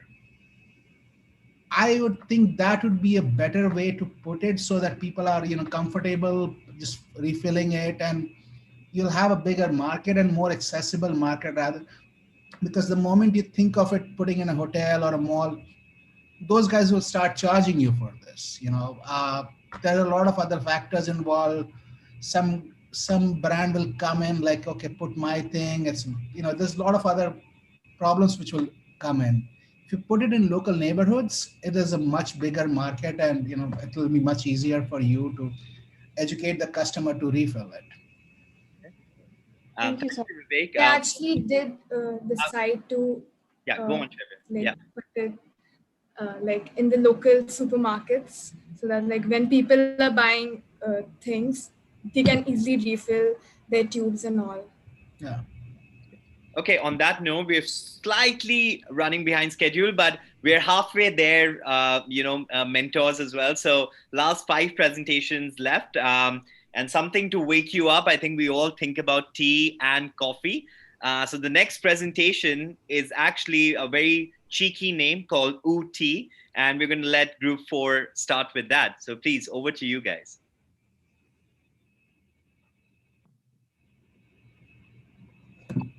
Can you screen share the thing? Yes, we can.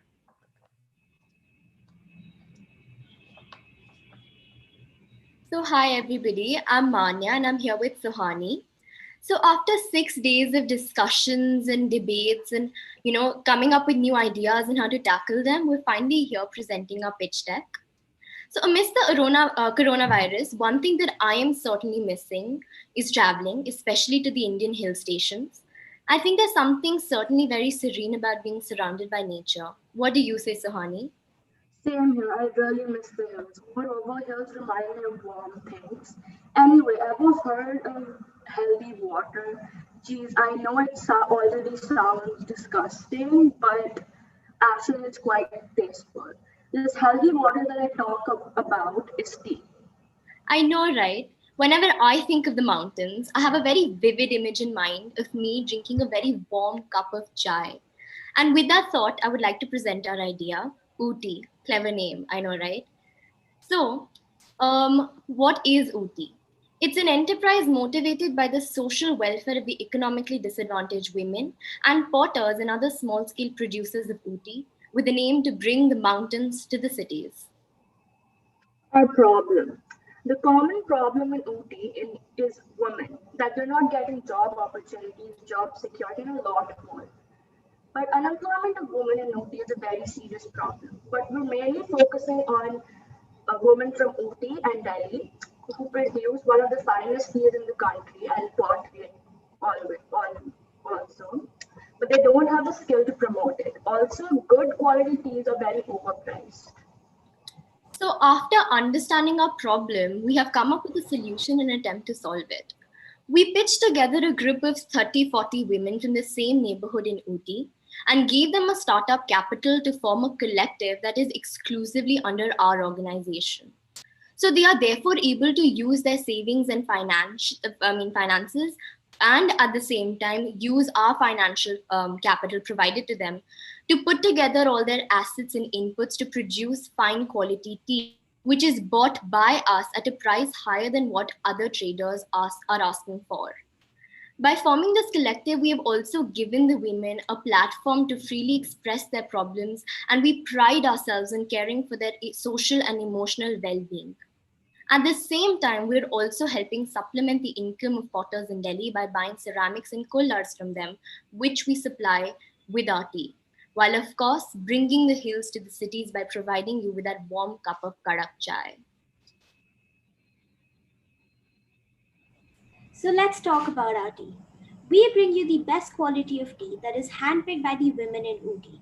We do not powder our tea, hence there are no preservatives or chemicals added, which makes our tea completely organic and very healthy for all you health enthusiasts out there. Then comes our element of nostalgia. That hot cup of chai in the mountains during winters with a warm blanket around you. Can't you just feel it? Next comes our quantity. We have preset quantities of 150 grams, 500 grams, and 1 kg. But of course, you can also get it customized for as much tea as your heart desires. Yeah, so these are teammates. So first is Manya Kocher. She's a marketing head of our company and she studies in SBS Noida. Second is Suhani Singh Das. She is also a marketing head of our company. Third one is Tia Singh Gandhi. She's creative head of our company and she studies in the Shri Ram School, Arapi. Next one is Anvita Kolipara. She is a founder of our company. She studied on International School of Hyderabad. And next is me, Anj Gupta. I study on Pathways World School and I'm an editor of this company. In a world full of drinks with sugar and syrups and dairy products, health-aware people around the world are looking off for natural hot drinks such as green tea. So, how are we unique? First and foremost comes the social well-being of our employees. We employ the poor potters from Delhi and poor unemployed women from Ooty to help them be financially stable and provide for their families. Then comes our quality. We provide the best quality possible and that too completely organic. We also offer an array of quantities of tea and cups to provide from. Next comes our low prices. For the quality of our tea, we offer our tea for much lower prices than other teas, but also keeping in mind making our employees financially independent. Our competition. So here are a few of our competitors. Blue Tokai, Organic India, Dharmasala Tea Company, the Indian Chai, Tea Box, and First Bud Organics. All of these companies are organic tea companies that have social causes. So how we differ from them is the fact that we treat our employees really well and make sure that they're paid above minimum wage. Our costs. So for our products, it costs a total of 10,800 rupees. Our tea costs 10,000 rupees per 100 kgs, and our pottery costs 800 rupees for 200 cups.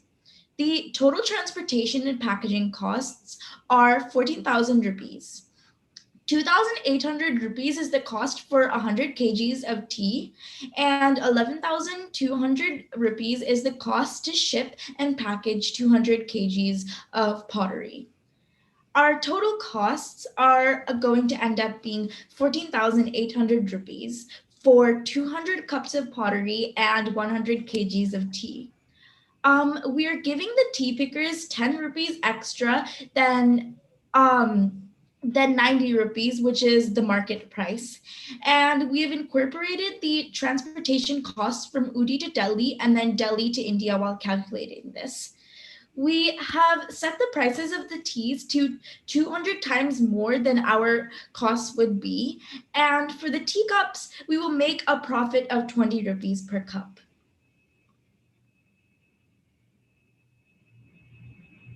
Our target market. The majority of the market is middle class Gen Y in India at 75%, and the rest of our market is tourists at 25%. We found these statistics by looking at the target market for our other competitors and comparing it with ours. So our tea is for all classes, as our tea is really affordable and anyone can afford to buy our tea. Also, we market through Instagram and other social media platforms, and we also market by sending our teas to different influencers so that they can test out the tea and review it for us. Our products. Coolers.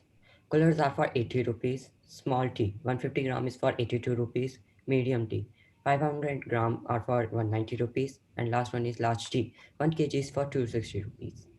So we've got a large array of products from black tea to ginger tea to Ooty black tea, which is our specialty. And to sum it up, I would just explain the entire concept in about 3 lines. We wish to provide stable employment to women in Ooty while caring for their well-being and inculcating habits of financial independence. At the same time, helping potters supplement by buying from them to help them supplement their income, and of course, providing you with that karak cup of chai. Thank you. Does anyone have any questions or comments? You can contact us at ooty@gmail.com. Sorry. Thank you, guys. Thank you, everyone. That was amazing. I really feel, even though I'm not a tea person, that really made me crave a cup of tea. And on that front, I know how much Shoki loves a garam kadak cup of tea, cup of chai. So Shoki, your comments on their venture, and then we move on to Vivek. Okay, first let's start with the name. Yes, definitely, it's smart. But I feel chai bina chain kahan re was the seller here. Okay, so I think this has a ring to it. My mind always works on how to get customers first, right? That's how business actually propels. And the moment I see chai bina chain kahan re, it will ring the real track in my head, and I will always remember. So this is basically this concept is derived from this interesting book. You guys may want to all the members here to read this book called Hooked. It's by Nee Real.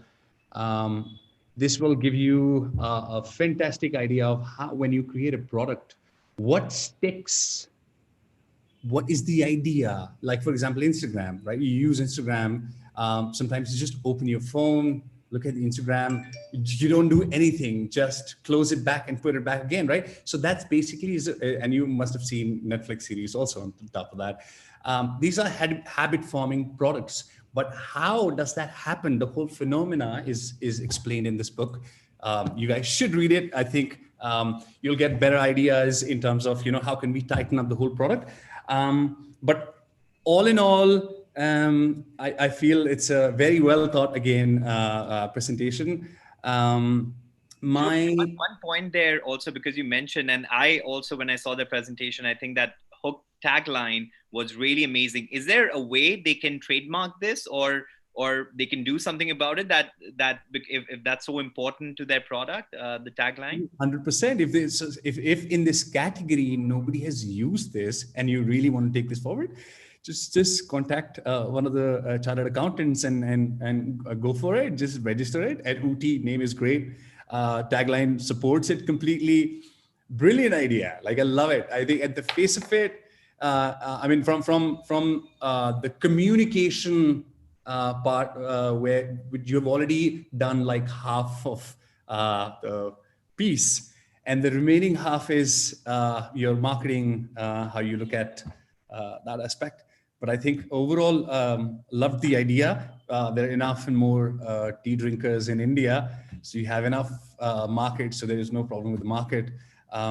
My only question would be, I did not get clarity on the pricing structure. How much are you retailing it for? Like you said, 250, 260 bucks. Then you are in a category like this, you're competing with people who take their tea with milk, right? So it's again an adoption. You're moving away from a regular habit into green tea, right? So there is a change in the whole thing. So that is one you may want to look at. 260 bucks Taj Mahal, 260 bucks you. So there is a little disconnect there.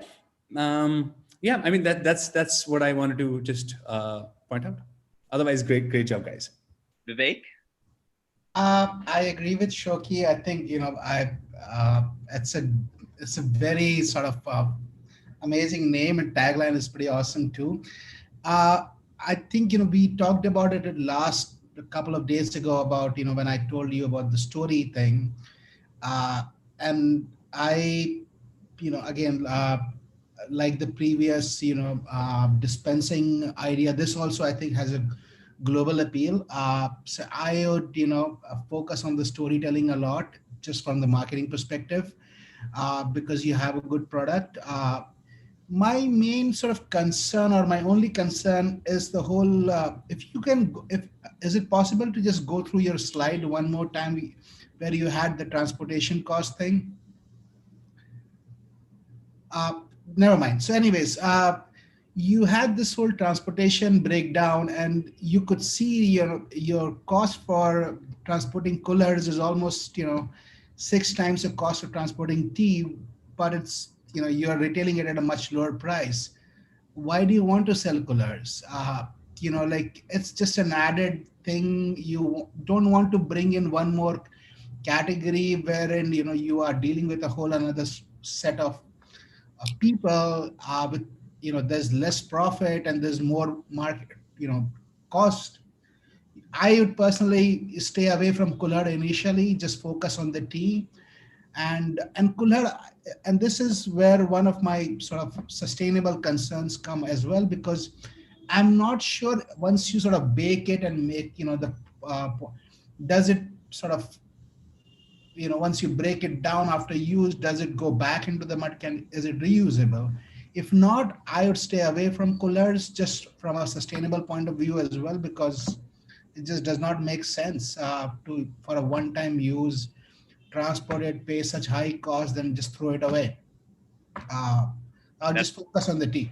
That's a great point, Vivek. I really wanted to mention it as well, but I'm glad you brought it up. But on that note, guys, great job done. On that note, we'll move to the next presentation by Group 1, which is Rentech. Please, whoever wants to share the screen and start.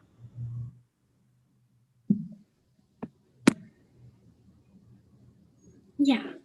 Good evening, everyone. So we are the Rentech Group, and Live Smart, Invest Smart is our tagline. So I'm going to start off our presentation by giving a brief overview of our startup. Rentech is an online electronic rental platform. It provides a wide range of electronic products such as laptops, desktops, mobiles, camera, etc. This platform allows people to upload their electronic products on our website, providing details such as the model of the product. Consumers then can search up their preferred product and can rent them for a certain period of time. We have also partnered up with companies such as Blue Dart to help with the delivery of the product. So now I'm going to be sharing our story on why we decided to start up this venture. As we all know, India's booming e-commerce industry has huge environmental costs due to the increase in e-waste. The rapidly increasing usage of computers, televisions, mobiles have damaged our environment to a great extent, as e-waste emits several toxic chemicals that not only makes the air polluted, but is harmful to the land and sea animals. This increase in e-waste has destroyed the natural habitat of millions of animals and damaged the environment. Our story therefore leads us to our vision and mission statement. Our vision statement is to reduce e-waste by being eco-friendly through reusing second-hand electronic devices provided on rent to our consumers. Our mission statement is to provide an extensive range of electronic gadgets at an affordable price, ensuring quality assurance. So there are three major internal problems. First, lack of trust when devices will be rented out to the customers. Second, lack of awareness about the new ventures. Third, analyzing the actual conditions of the product produced by the people to be rented out. So basically, as it is our new startup, it will be hard for the target audience to trust our product. Also, to collaborate with the renters will be a big task. So we have some solutions to these internal problems. For the lack of trust, we will be asking the customers to provide us with some amount for a collateral security. To spread the word about the new startup, we will take to social media and will also contact marketing agencies, and a local newspaper will be taken. And for analyzing the actual condition of the products, we will be hiring professionals in our warehouse who will be conducting quality checks for these products. So what sets us apart? Our platform allows scope for consumers to rent out secondhand products at reasonable and affordable prices. Unlike our competitors, we have a consumer approach, and we provide an extensive range of high quality latest models.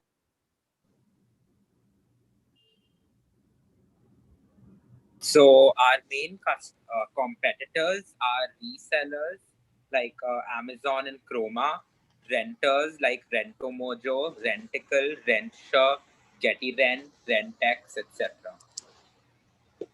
So for our target market, we'll be operational in Delhi at first at the initial stage. And for the age groups, we'll be catering to all age groups. And we'll be focusing on people who regularly want technological advancements and who do not want the hassle of financial burden by purchasing gadgets. Rather, we'll be providing them with an affordable part to purchase their products.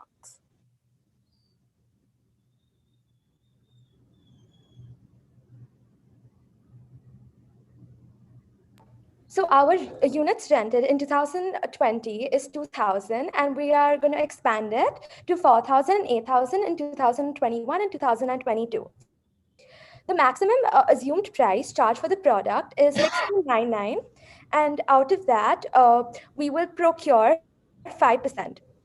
So, yeah. And our units cost product is 5,999 rupees. So in our revenue model, we have also incorporated the overhead costs such as marketing, inventory, salaries, and Blue Dart, the delivery agent that we'll be tying up with. As you can also notice, the overhead cost increases as the business expands. So for the net revenue, we will for the gross profit, we'll be subtracting the net revenue from the cost of goods sold, and this will be the 5% profit that we will be having. And for the net profit, we'll be subtracting gross profit from the total overheads, which includes the marketing, salaries, and our delivery agent costs. Our product range will have mobile phones, laptops, desktops, camera, gaming consoles, dongles, Bluetooth, smartwatches, speakers. So at the later stages, we will be having home appliances too. Funding. Although our business model requires minimal money from our side, the initiatives would need funding. Such funds can be found from the bank and the government, who would be our main investors. Funds can be secured from both of them, and hence they would be our main target. Crowdfunding can be another source of funds for us, which can be done with help of websites like Kickstarter.com. So I'm Ishan Agarwal from Shivnada School, Noida, and I'm Sanvi Bendel from Patches World School, Aravali. I'm Gurneet, and I've dropped this year. I'm from Ludhiana. I'm Devika, currently studying in Bangalore at Greenwood High International School. Hi, I'm Anaya. I'm currently studying at BD Samani at Mumbai. Thank you. Thank you, everyone. Well, one thing I have to say, guys, I see a huge opportunity in your business, but at the same time, I think your business idea is the one which has the most number of problems as well, what you're trying to tackle, right? And I'm sure our mentors have something to say about that. So Vivek, why don't we go first with you, and then we'll move on to Shoki. Sure. As you brightly put, Rishi, there is my first gut instinct tells me, okay, there is a great opportunity, but at the same time, like, as even they laid it out, there is a lot of competition already. Plus, you have resellers, there is equipment financing available. The idea is great, and there is something there for sure. But I think like sort of more a unique selling point is what you should think about. Like, okay, what is that one thing which should separate us from Renster and all these other places? Because at the same time, the cost of, except for an Apple, every other product, all the other companies, their products, their costs are also coming down, or at least, the technology is evolving. There are a lot of other options around there. This every new day, there's some company which comes with a similar product at a lower price. So the difference between renting and owning is, for those people who can't afford to buy the equipment, the cost for a smaller, cheaper product is also coming down, right? Like if I cannot afford an Apple, there are other products, there are other brands available at a much cheaper price. So what is it that, like, if I'm just hooked on to Apple and that's the reason I come to you, I don't know, like what is it? Like, what are you, what's your unique selling point? So our major competitors are mostly who have inventory in their own brand themselves, like Rento Mojo.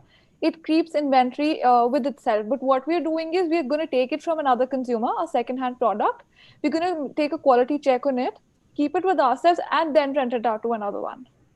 Okay. So it's going to be a consumer-to-consumer based business. Okay, I get that. Okay. So my question now is,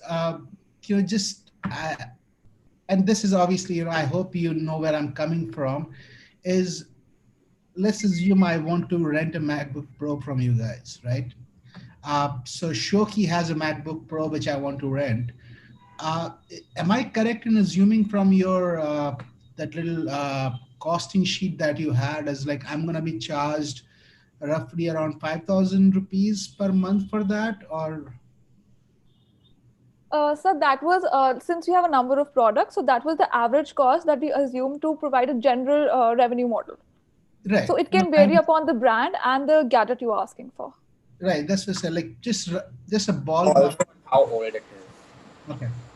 So that's, as I said, like just I understand that, like if I were to pay Shoki 5,000 rupees for a year for a MacBook Pro or something, or maybe probably that's not the intention. You are probably looking at me renting from Shoki for a couple of months or something. Just I think there's I feel like the idea is great. There's something, a strong selling point is missing, which you need to sort of hone in. Okay, it's the short-term P2P thing, or something that is, like right now it's too broad. So that's why there's all this competition is coming in. And from my side, Gurneet, the only one thing I feel is if you're talking about bigger products like the MacBook Pro or something, what's something stopping someone to not sort of steal it and sort of keep it with them, right? Rather than the time that they need to make sure that they need to give it to another customer or back to you. So I think those were a couple of points from my side. But Shoki, any final sort of closing thoughts from your side? No, I think the problem that you've stated can be handled. We are an evolved country in the world. There is a small tile which is GPS tracking. You can do so many things. That's not a challenge. My overall the category is surviving. There is the Rentamojo, so there is already an opportunity. So you guys are moving in the right direction. I feel that the only fear that I have is when I share my laptop, I do not format my data. How will I lock my data? The most important is data theft. Phones, you have images, you have contacts, you have so many other things. That's one aspect. And also there are ways of recovering if you've deleted. So there are challenges in technology I see that can be a very big issue. To counter that, maybe you want to just focus on a very, very single category, maybe let's say music, because that resonates with almost everybody. Not everyone has a Bose earphone, but they're just lying, and someone else wants to use it, and I don't want to use it again. Still, there is a possibility in that. But with the moment you get into expensive items, it becomes very, very difficult for you to manage the overall, logistics of it. So yeah, these are my 2 cents. Okay. Well, thank you guys. To everyone who's watching, I know we're sort of close to 7 p.m. We have last 3 presentations left, so please bear with us. They're really interesting, projects coming up. Really excited. So thank you, Team Rentech. We're going to move to our next theme, which is again on something related to fitness. I personally feel called FormFit. So please take it over, guys.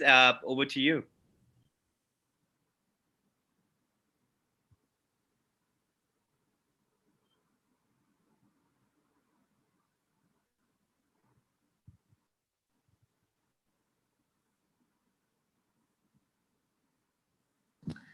So hi everybody, we are group 10 and this is our startup idea. It's an app and its name is FormFit. And our group members are Rishabh, Tanya, me, my name is Swati, and Yash and Gurnav. So this is just the introduction on how FormFit came into existence. So Rishabh from our group thought of this idea while he was in the car one day, and he met with a small accident, and he realized that it's very important for children to have a specific playground so that these accidents are reduced. So this is how he came up with the idea. Yeah.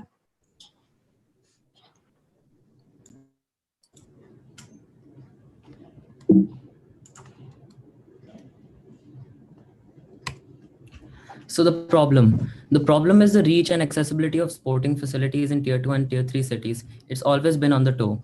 So cities where sports are still a gully game and no formal approach is adopted. No formal training coaches are given. We does not harbor future athletes. No information provided, especially to children about the sports and fitness facilities near them. So the solution is a consolidated app for kids, adults to ride upon and participate in formal games apart from tier 1 cities where there are few sporting facilities available in the form of sport complex, city clubs, rotary clubs, and near everybody has the chance to participate due to lack of facilities. Even the facilities are available, people are not aware of.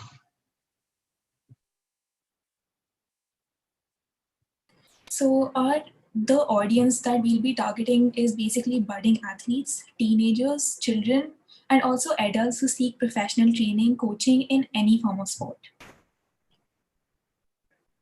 So we're going to launch this in 5 steps. So the first step is going to be the introduction of app to a local level in a tier 2 and tier 3 city with the current, that is the alpha version, because it's the tier 2 and tier 3 cities which are still in the mode of the gully game. Then it's step 2, we're going to gather the data, the stats, the feedback, we're going to rate them, and we're going to analyze them. Step 3, we're going to conduct user testing and interview users. And then step 4, we're going to analyze and fix all the problems of the app. And then finally, we're going to release our beta version. And then finally, we'll go for the big launch. So this is the app design. So the app consists of the app is going to, via GPS, the app is going to locate the courts and the swimming pools around you. And it'll tell you how far it is and how much money they're taking. Then they're also going to, and they'll also tell you the slot which is available. Now you can also book your sport. You just have to click badminton, tennis, basketball, or whatever sport you're looking for. Once you click it and then you enter your location, you'll find it. And yeah, that's it. That's the app design. So basically our advertising and marketing strategy is focused on social media platforms such as Facebook, Instagram, Pinterest. We're also going to be running ads on Google too. First, we're going to start with a simple ad and video ad for 14 days. We're going to partner with influencers and probably be roping in a sports person who belongs to a tier 2 or tier 3 city, who will be like face of our business. Also, we are going to use Google Analytics to track user activity so that we get to know which city likes which sport and focus that sport on the city mentioned. Like if certain city, tier 2 city likes football, we'll make sure that there are more sporting football facilities and that people are able to access that. We're also keeping a maximum budget of 250 rupees as a customer acquisition cost. And yeah. Coming to some of the online advertising strategies, we're going to do some sponsorship with most probably TV shows and sports events, and with a popular local sports league so that we increase our outreach to the local people. And we're going to rope in sports person, athletes at various levels in the country for video advertisements. And we're going to be offering a lot of discount schemes, free services, offers related to sports products and services. Going to offer free merchandise and free membership of OTT platforms, which stream sports matches and tie up with fantasy game apps. We're also going to partner with sponsors with such as local sport clubs to gain recognition, also organize events so that people attract people to come to these clubs and socialize. Also, we could imagine after the pandemic, everyone want to go outside and play with their friends. Also, we're also getting additional government support also, since our app is more in line with the campaigns of the government of India, such as Make in India, Khelo India, and Fit India. There is also a large amount of government initiatives which are focused on such expansion of sports facilities in Tier 2 and Tier 3 cities. So yeah, that's basically it. And it also, there has been a release of large amount of funds by the government of India to construct such sport facilities, which would also help to broaden our total urban market.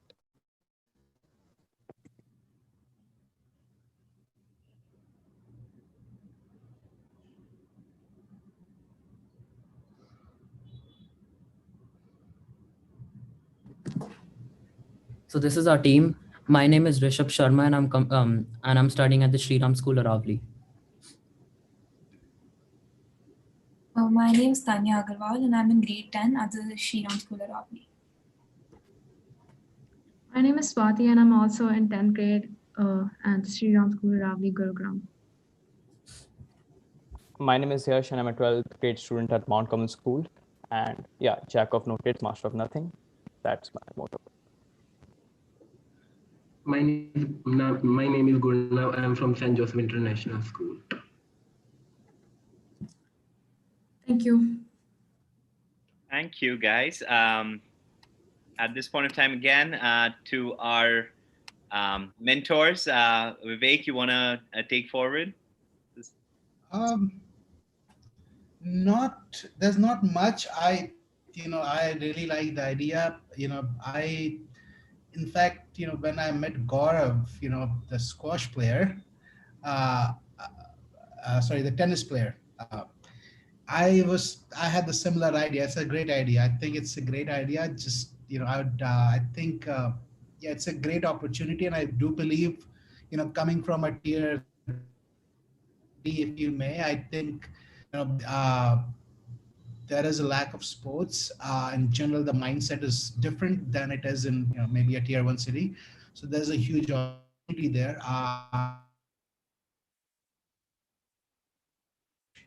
Potential in this.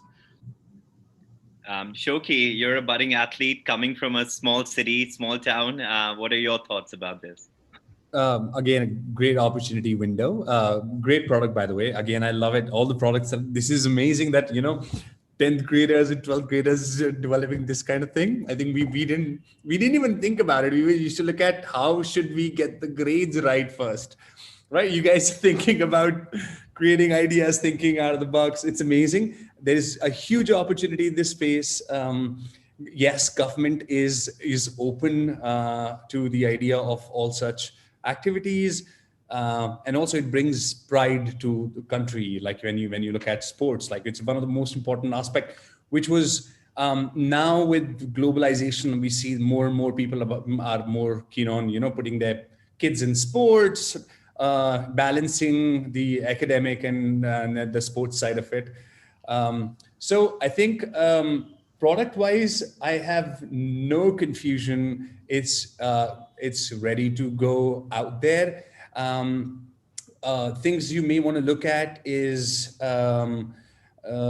again, saying when you look at going to tier 3 cities where actually sports people take things very, very seriously. Like you look at so many people who've represented India, they come from really small towns, right? Because they have the grit. They don't have confusion around them. They have one thing and they just go after that. Reaching out to these set of people is something you may want to figure out. What is the way to engage with them, right? Running social media ads may not be more effective. You may have to think something out of the box. Look at their touch points. Where do they consume information? I would rather say drop everything and look at YouTube, because they're the guys who are consuming videos more than anybody else, right? That's a form of entertainment, right? And it's visual, it's with the sound. So the whole experience for them is They can see Shah Rukh Khan right in their phone right there, right? So look at that, drop everything, try and focus to reach out to more and more, create videos. Dribble Academy is one of a great ideas in this space. I love it. Yeah, so overall, I don't have any feedback from a strategic tactical point of view. You're looking at 14-day display. Guys, whenever you're looking at ads for everyone, again, whenever you look at ads, there is a very simple formula. I'll just sum it up. It's STDC. Okay, simple framework. See, think, do, care. Every consumer on this planet Earth, they always, when they consume information on digital spectrum, they look at, first thing, they see the product. Second is they think about the product or your offerings. Third is they take an action.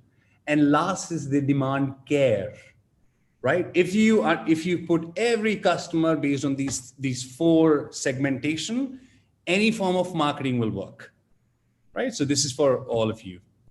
Yeah, that's it. Thank you, Shoki. So taking the cue from the point you made of how these high schoolers are scheduling their grades, coming up with ideas, and of course scheduling in today's COVID situation is really hard. So from that, we're going to move to the next idea, which is by a group 2 called Time. So really fascinating idea about scheduling for kids. I'm going to let group 2 take over from here. We've got last 2 presentations, guys. So please bear with us for 15, 20 more minutes, and we're going to wrap it up quickly after that. Yes.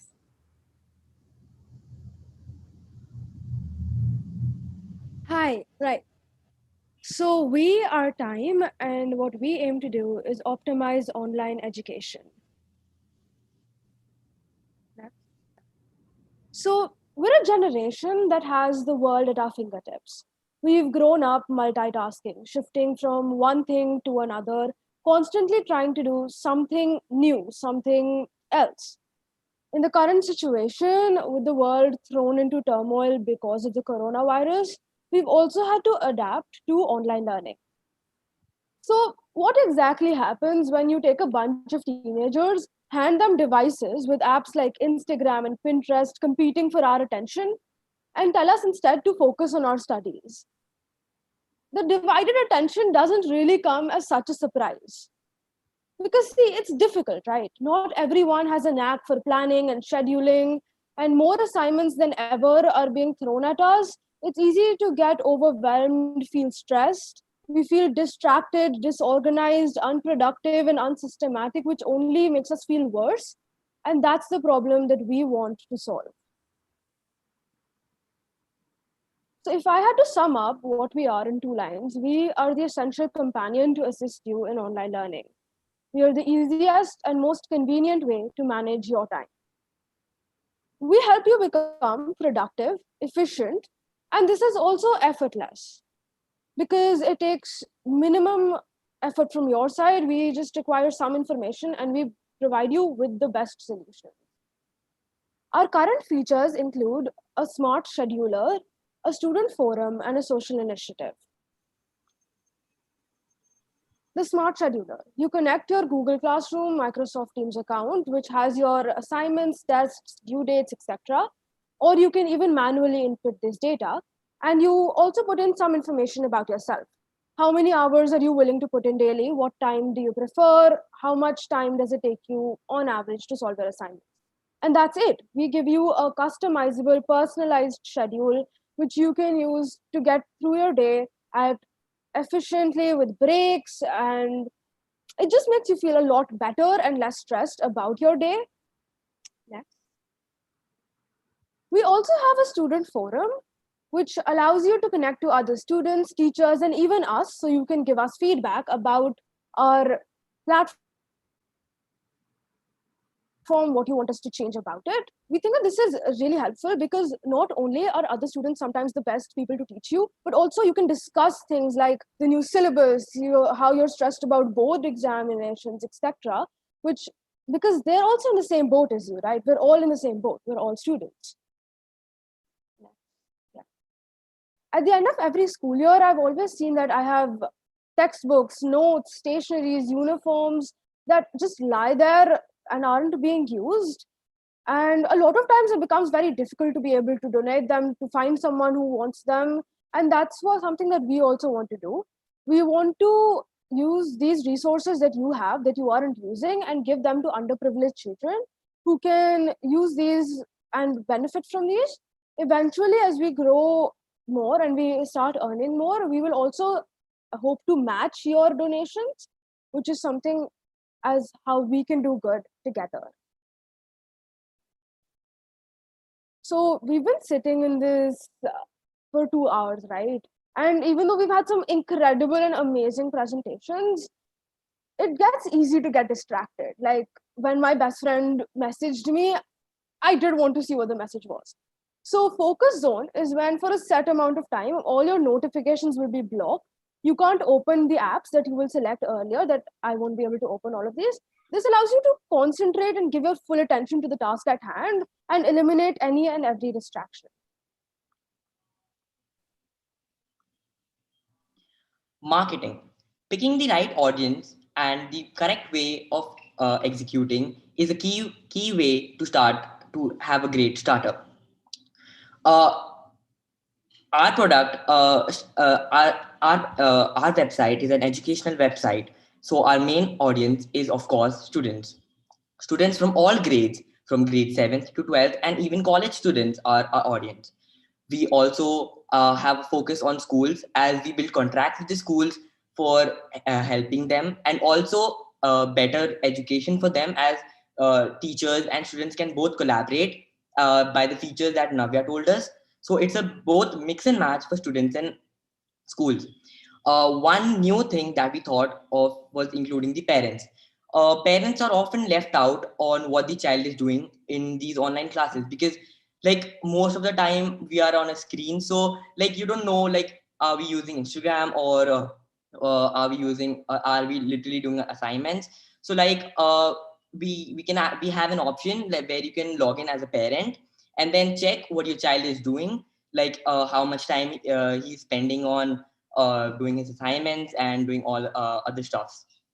Um, uh, for promoting our website, we will personally approach schools, and for the first year, we will personally approach the schools, seek help of them, like go to them, we'll talk about the services, and then hope they make a contract with us. But in the coming years, we hope that they come to us for our services. Also, we will have Google Ads for our first year, because we need to promote our website. We have taken some rising competitors. So if we see Wiseman is one of our major competitor, as it has some of our features, but it's private, not public, while R will be public and private both. There are some websites that have some features of R, but again, they have a different audience and is mainly for business purpose. Brainly could be our competition, as we also have forum, but our forum also allows to simply converse with users. Brainly is mainly about forum, but we also provide more services than that. In Brainly, if you look for answers in Google, then you have to download the app for that.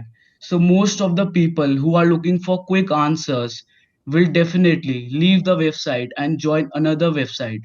But we will provide quick and efficient answers to our users. We believe that ability to learn faster than your competitors may be only sustainable competitive advantage. Who better understands the problem better than the one actually facing it? The website is carefully thought by the students and carefully designed by them. We understand what a problem is and know how we can solve them. By taking a survey from more than 50 students, we got to know their problems they face. Uh, our, we proposed them our ideas and mostly found that their feedback was positive, but some of them were negative, which we tried to solve. Um, but there were negative reviews that we got, uh, that we should like, but like while getting those negative reviews, we solved them. And like also during the survey, we got to know about a lot of ideas from them also, because more minds are better. Firstly, our website is accessible to all and it's free. Uh, like Wiseman is a private website and you will only need to go to the schools, but our website you can have access free, but like some of the features will be limited, but mostly you can use all the features of the website for free. um, Secondly, as Nirmit explained, there are some websites that have some of the features, like Rescue Time has the time management, but again, it's mainly for the business purpose, and the audience is mainly older people, uh, because they have to manage time because of the business. But we mainly focus on students because we need our betterment. We also have introduced the book, which is a new feature, and like which also puts us aside from the crowd, and adding the parent in and including parents for knowing what we're doing. That puts us at the top.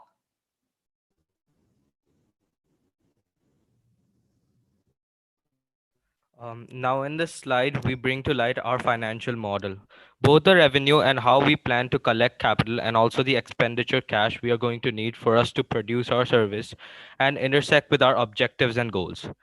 You might have clapped eyes upon this table and already started to doubt the possibilities. First, the Brobdingnagian table, which is the revenue capital coming in. There are two methods we have identified to generate revenue from our site: a sponsorship with publishing house, and B, which is our primary revenue generating method, partnership with schools. We did contemplate to use advertisement as a form of revenue, but in the blink of an eye, apprehended that if we promise to help students in not getting distracted and then generously provide them with another form of diversion and disturbance through pop-up ads, that is not fair. Single year, for now we are just focusing on single year deals with publishing houses. We most definitely have a totally designated page for books recommendation that would be limited in the walls of books published by our sponsored publishing houses only. They give us capital, we give them promotion, and we get a quick bonanza. Second is partnership with schools. The prices for providing this service vary depending on whether the school is financially wealthy and stable or is still in the developing phase.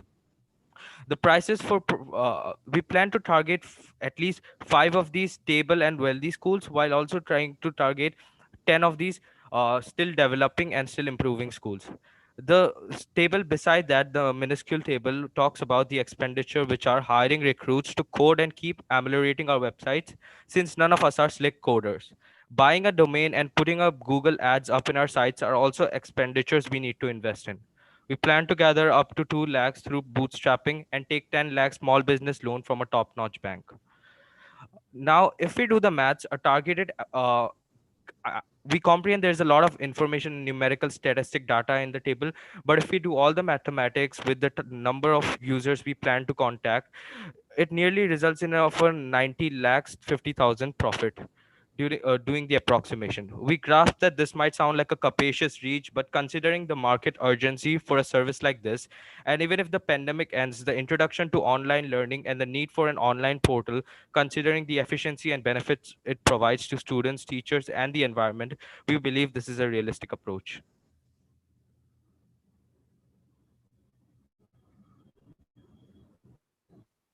We still have Saurav, who will show us the design.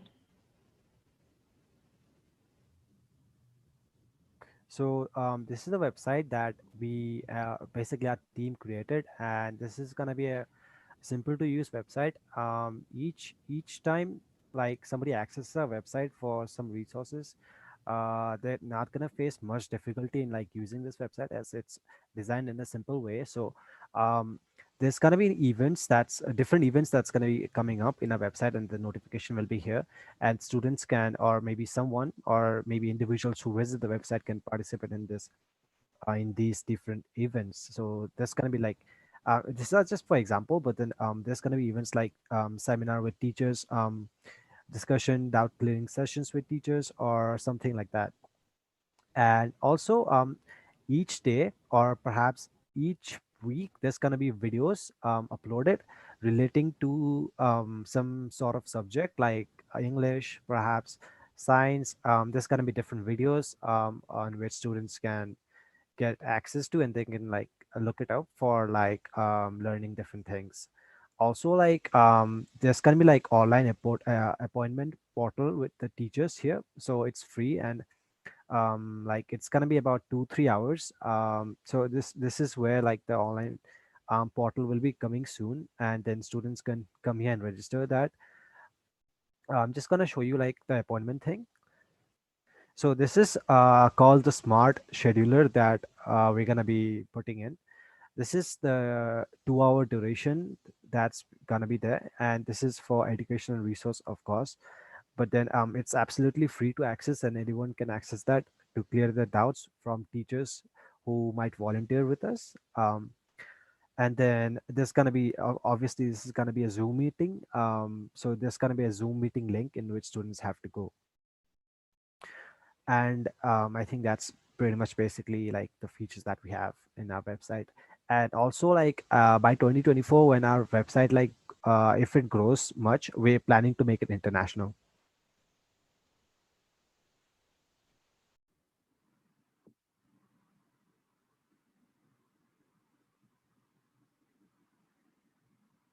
Thank you, everyone. Yes, please go on with your team. I was just going to say that you have to talk about your team as well. Yes. So I'm Arman Gupta, and I'm in Mayo College. I'm in 10th grade. I'm Dharma Jain. I'm in 11th and I'm from your college. Hi, I'm Navya and I'm in DPS.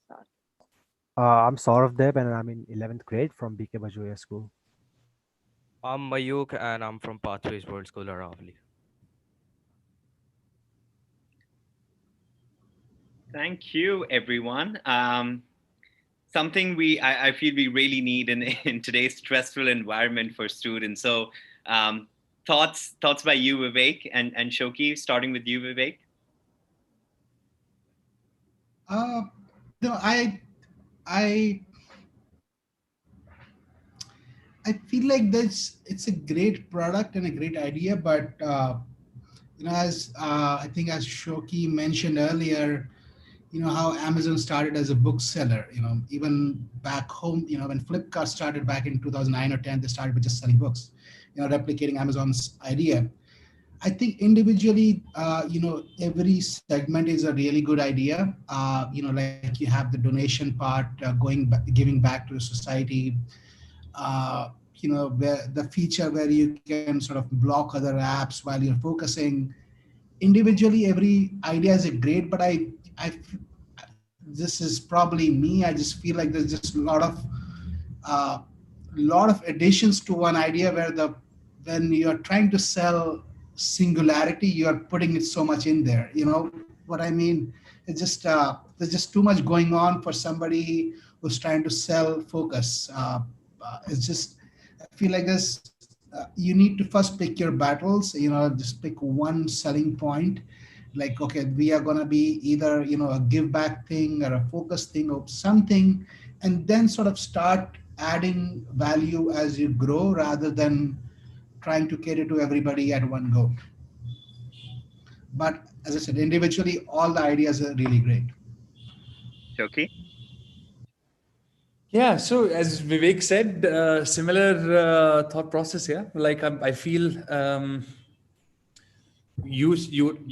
you're selling focus, and I see that you're not focused, right? So trim it down, look at what makes sense, and what is the biggest problem, because looking at schools, you really need to look at one single problem, because the adoption again here, you will see some friction, because there are people, and they have to look at how to integrate that whole system, give it to our students, right? So I see that one bit from idea point of view. Education is a pretty big space, ever growing, and it's going to grow furthermore. So looking at the market size, massive, great opportunity in that side. You may want to just focus on one thing. I think what you used, the appointment scheduler from GoDaddy, I think it's a brilliant thought to, like when I said MVP, this is exactly what your MVP should be. Just wrap this entire thing into your own website and start. Don't look at anything else. It's a great product. Just start selling it, gain confidence on it, have one school, two school onboarded. You will get to see what are the tweaks that you have to make, and then you start building on top of it. Thank you so much, guys. Again, as always, really valuable feedback that hopefully all of our entrepreneurs, budding entrepreneurs, will take forward with them. Thank you, Navya. Thank you, everyone. Ariman, Saurabh. I see the amount of work that you put in into the designing of this app and this website. It's really commendable. So thank you once again. That brings us to the last presentation, which is Voigar. Please correct me if I'm pronouncing that incorrectly. But over to you guys. I'm really excited for the last presentation. And sorry, it's Voisar, not Voigar, Voisar, and we'll move forward with that. Last one, guys, all the parents, all students who are with us still, thank you for bearing with us. This is the last presentation, and hope you guys are having a good time so far.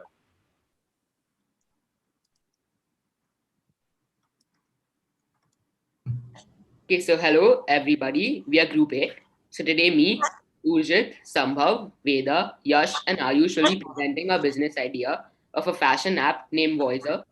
So now the presentation will be taken forward by Yash. Yeah, thank you, Rishi. Hello everyone, my name is Vishaditya. So as we are here, the last group to pitch it seems that you are quite tired. So let's make this pretty much interactive and interesting. So I would like to share a link of AHA slides in the chat and request you to please go through the link and answer that question. Yeah.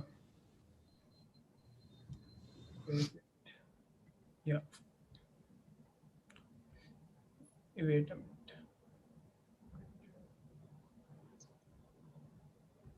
minute.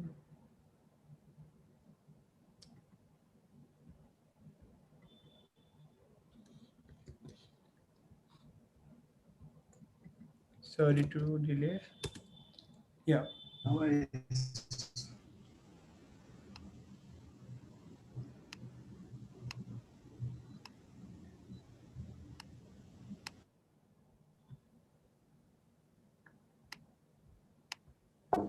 Sorry to interrupt. It shows a participant limit exceeded. What? Shows participant limit exceeded. This presentation has reached the max capacity allowed. To join in, please ask your presenter to upgrade their account to a bigger plan. Yeah, that's fine. Like, it's the. It's fine, Yash. Why don't you ask all of us a question and we'll raise hand on Zoom and you'll sort of get your answer from us. So how many of you want to be up to date according to fashion? I would like to know. This slide.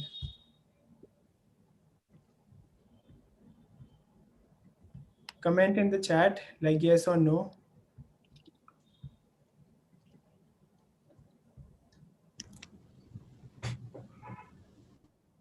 Yeah.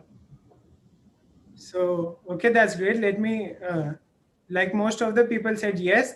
And you know, fashion is like a food. You shouldn't stick to the same menu. So from now, you don't have to worry. Basically, that's why here we are, friends. I would like to present you our app named Voicer.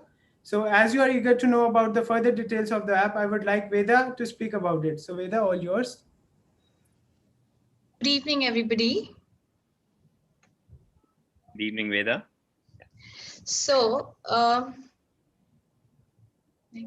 so the problem we found in the market was that people are facing a lot of issues while choosing their clothes for various different occasions. So like today also many people, most of you must have tried 3 to 4 t-shirts, tops to, find what which top looks best on you for a business meeting, for a pitch. So this is the problem we found. People, it is a very time-consuming and tedious task. In shopping malls, also, it's very tiring for you to wait in the queue to try it.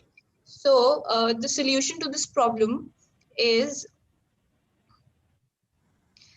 the solution to this problem is Wiser. We will provide a platform in the form of an app where people can drag and see, where people can drag clothes from various different brands and actually see it on a dummy of their size. So they won't have to try and real, but they can just drag all the clothes and they can mix and match their own clothes and the clothes also available on the app. So this is a very quick job, and people will not have to waste their time to even go to malls or even try at home. They can just maybe choose the occasion, and they can get suggestions from the app itself. So basically, it's a mixture of most of the apps. It will contain various different brands from a mix of products basically from Myntra, Amazon, Flipkart, and also many more additional features which Voicer will have. So we are offering a unique selling proposition, that is, we will provide a dummy which will be designed graphically according to the size of the user, so that when the user selects any cloth and drags it on the canvas, the cloth will automatically fit on the dummy and will give you a final look of how the cloths, glasses, hats will look on our customers.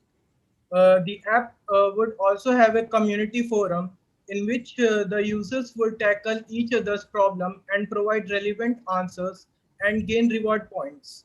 If the users want to directly contact us, we plan to provide them with a dynamic chat box to communicate with us. It would tell you about the new trends in the fashion industry as well. So we plan to target Indian brands for investment based on membership packages as we would prefer, and show their quality products in the top results of our recommended product list for a given user. At the later stage of our project, we also plan to implement a premium subscription for the users to provide better deals and discounts. If we get a chance, then we would also like to invite various designers like Sabyasachi or Malhotra to come for a specific period and give their opinions to style our users.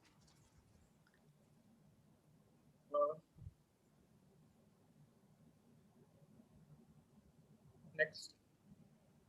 Our competitors are fashion related apps like Polivo, Shoplook, and Look Live 2.0. However, there is no app serving the same purpose like us, consisting of so many features at once in the market to launch it. So our target audience would be people from the age group of 0 to 80, while our main focus would be on individuals between of the age group between 15 to 24, as India has a large population of those people, because as young people are more active on social media, and our marketing strategy is mostly dependent upon social media, and we'll be targeting these people for our to check and use our app, while we'll also be targeting major brands for investment. So the brand would itself promote our application, because they would be excited to let their users know how innovative things they're trying. So they'll promote our brand on their own ads, and that would also be one of the conditions on the membership packages that we are offering to international and national brands. Yeah, so the picture which is displaying on your screen is basically the prototype of our app. Like, we open the app and the login process is continuing, and the project is next slide. Yeah, and it is compatible for both iOS and like Android devices, so which is better for you, most of you also. Yeah, so we provide a customizable dummy to check the combination of the clothes that are selected. So our job is actually a mediator job. So we direct the customers to the best products possible and the best products that are available in the market. So we also have an additional feature that would be coming a little late, but that would keep the users hooked to our platform, and it is the body and the face scan. So we'll basically use the body and the face scan to detect the shape of the body and the face and recommend personalized clothing and fashion accessories. We'll also provide a panel of professional fashion designers at our service. Basically, in our app, various fashion designers will come for a period of time and will guide you on the basic fashion trends going on the right now, and will update you with all the fashion trends. We'll also provide you a vast product catalog from the leading brands like Gap, Marks and Spencer, Zara, and other brands from the apps like Myntra, Flipkart, Amazon, etc. And we'll also have an intuitive system which will be powered by artificial intelligence, which will basically which will scan your body and face, and will also improve the recommendation of the clothes that you would gonna wear. Yeah, so one of the most important parts in our business is the milestones, and we like to call it the future roadmap because we have our priorities and milestones set on the basis of the growing user base and also the new and the innovative features. So this step one is following the launch of our version one that is after the alpha and the beta version. So after this, we'll try to expand pan India and reach to different cities after first targeting metro cities such as Delhi and Chennai. And the next part would be to launch our premium memberships for users, as we are offering this service free for some time, but we will surely charge the users for better discounts and better recommendations. So step three would be an ambitious project, but still we look forward to do it because it would help to generate employment, as we would open our in-house e-commerce division that would help local tailors and other people to design clothes and sell it on our website and app. While the fourth one would be a global product launch, and we are quite excited about it. So My name is Ayush Gautam. I am a 12th grade student from Gulmohar Public School, Kanpur. I am the ideator and innovator of this company. hello everybody, my name is Ujit and I am from Gymnasia School, Noida, and I study in grade 9. I am the content curator for the team. Yeah, I am Yashaditya Agarwal. I'm from Mount Litera School and I'm studying in currently 12th class. Hi everyone. I am Sambhav Talani from Noida. I study in Delhi Public School, Noida, in 11th grade. Hi everyone, I'm Rishi Sankhe and I currently study in the 9th grade in the Dhirubhai Ambani International School in Mumbai. Hi everybody, I'm Veda Jindal and I study in 12th grade in Genesis Global School, Noida. And I'm a valuable member of this team. Yeah, if all goes well, like this will be our dream project, the only Voyager headquarters. And thank you everyone for listening our presentation. Now I would like to show you our app prototype. Yeah.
Thank you, everyone, to spend your fruitful time with us. Thank you, Thank Sambhav. you, everyone. Again, I'm not sure how many of you guys realize this, but it takes a long time. Those 10 seconds of a prototype, I'm sure, takes a long time to design and manage. So thank you guys for doing that. Final comments. Really would like to thank our mentors for staying for so long and giving your valuable feedback. Vivek, I mean, you both are fashionable guys. I know that. I mean, Vivek, starting with you because you are working in the fashion industry. Putting me in the front first. I don't know. Okay. But you know, I, you guys, the fit in apparel is like the holy grail. If somebody can crack it down, it's the biggest, it's a guaranteed unicorn, right? So when you are saying that, you know, you have a few competitors like Polyvore and Shop Look and all that stuff, but you have like a, you know, future growth plan of using, you know, a user being able to put their face and stuff like that. I think, again, coming back to something which Shoki and I have said a few times, just stick to one idea. And I think just if you can get that AI, you know, like a avatar which can take in my measurements, put my face, and then I can try on any clothes, that's the unicorn guaranteed, you know. I would just focus on that. You know, it's a great product, a great idea. Just I would focus on that second stage that you have. I will try to bring that to the market. Everything else, you don't even need to do it. You'll have your headquarters by if you can come up with that product. Turkey, your thoughts? I mean, I would share the same thought with you all, as Vivek said. It's plain and simple. You do not want to get into a category which is already saturated. These are the guys who are sitting that you're trying to garner data. They are going to grow bigger and bigger. They're not going to get smaller, right? So you need to focus on creating your own niche where you make your value proposition is so good that they want to partner with you, because this itself, the model of, you know, trying any piece, maybe you want to ask them to take a you know, a screenshot and upload it, and it takes over this thing. I think that's it. That's more than enough. And you know, and this can, you don't need no face scan initially. I think that's more than enough in texturing, and your there are a bunch of AI modules that you can look at. But I think this is a doable thing, and as Vivek said, you're the next unicorn in that space. I do want to add one thing, Rishi, and this goes to, you know, everybody here today presenting. I'm not trying to, you know, pick out mistakes here, but like there was one slide where you mentioned, you know, this app this idea is valid from everybody from age 0 to 80 plus years. You know, guys, you know, again, like you know, we keep telling, just focus on one group, one niche idea. You know, you cannot cater to everybody. Like if I can give you multiple examples across every category, you know, whether you know, whatever category you think about, uh, you know, even like a Netflix or whatever you think about, there is no one solution fits all model. So don't try to, you know, go from every category and every age group and every geography. It doesn't work. And this is, you know, this goes for everybody you presented today. You have to find a niche and, you know, hone in on that first, then try and expand, rather than, you know, adding everything together. It's just, we have limited resources. You have to maximize that.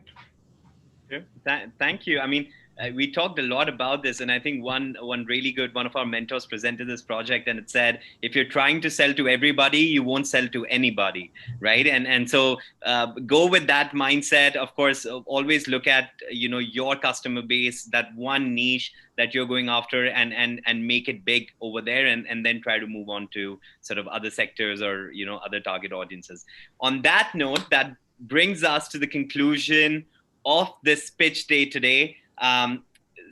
firstly and foremost, I would really like to thank Mr. Shoki Malik and Mr. Vivek Agarwal for just being so, just patient with our kids' projects, giving them invaluable feedback. And I hope that, these kids are in touch with all of their mentors and with you guys for any further guidance moving forward. On that note, for everyone who's joining us on YouTube Live, thank you again, parents, for being so patient. I hope these budding entrepreneurs learned something during these 7 days. It was a very dynamic program, and it was really stressful for these kids for some time. But I hope that we were able to inspire all of these kids from around the country. And thank you once again for being part of this program with us. On that note, I'm going to stop the live streaming for everyone. All of the students who are with us, please stay back in the Zoom mainframe. We'll go over some final logistical points with you. And everyone who joined us, thank you so much again for your patience, and we hope to see you really soon. On that note, thank you and have a great weekend, everyone. Thank you. Thank you, Vivek. Thank you, Shoki.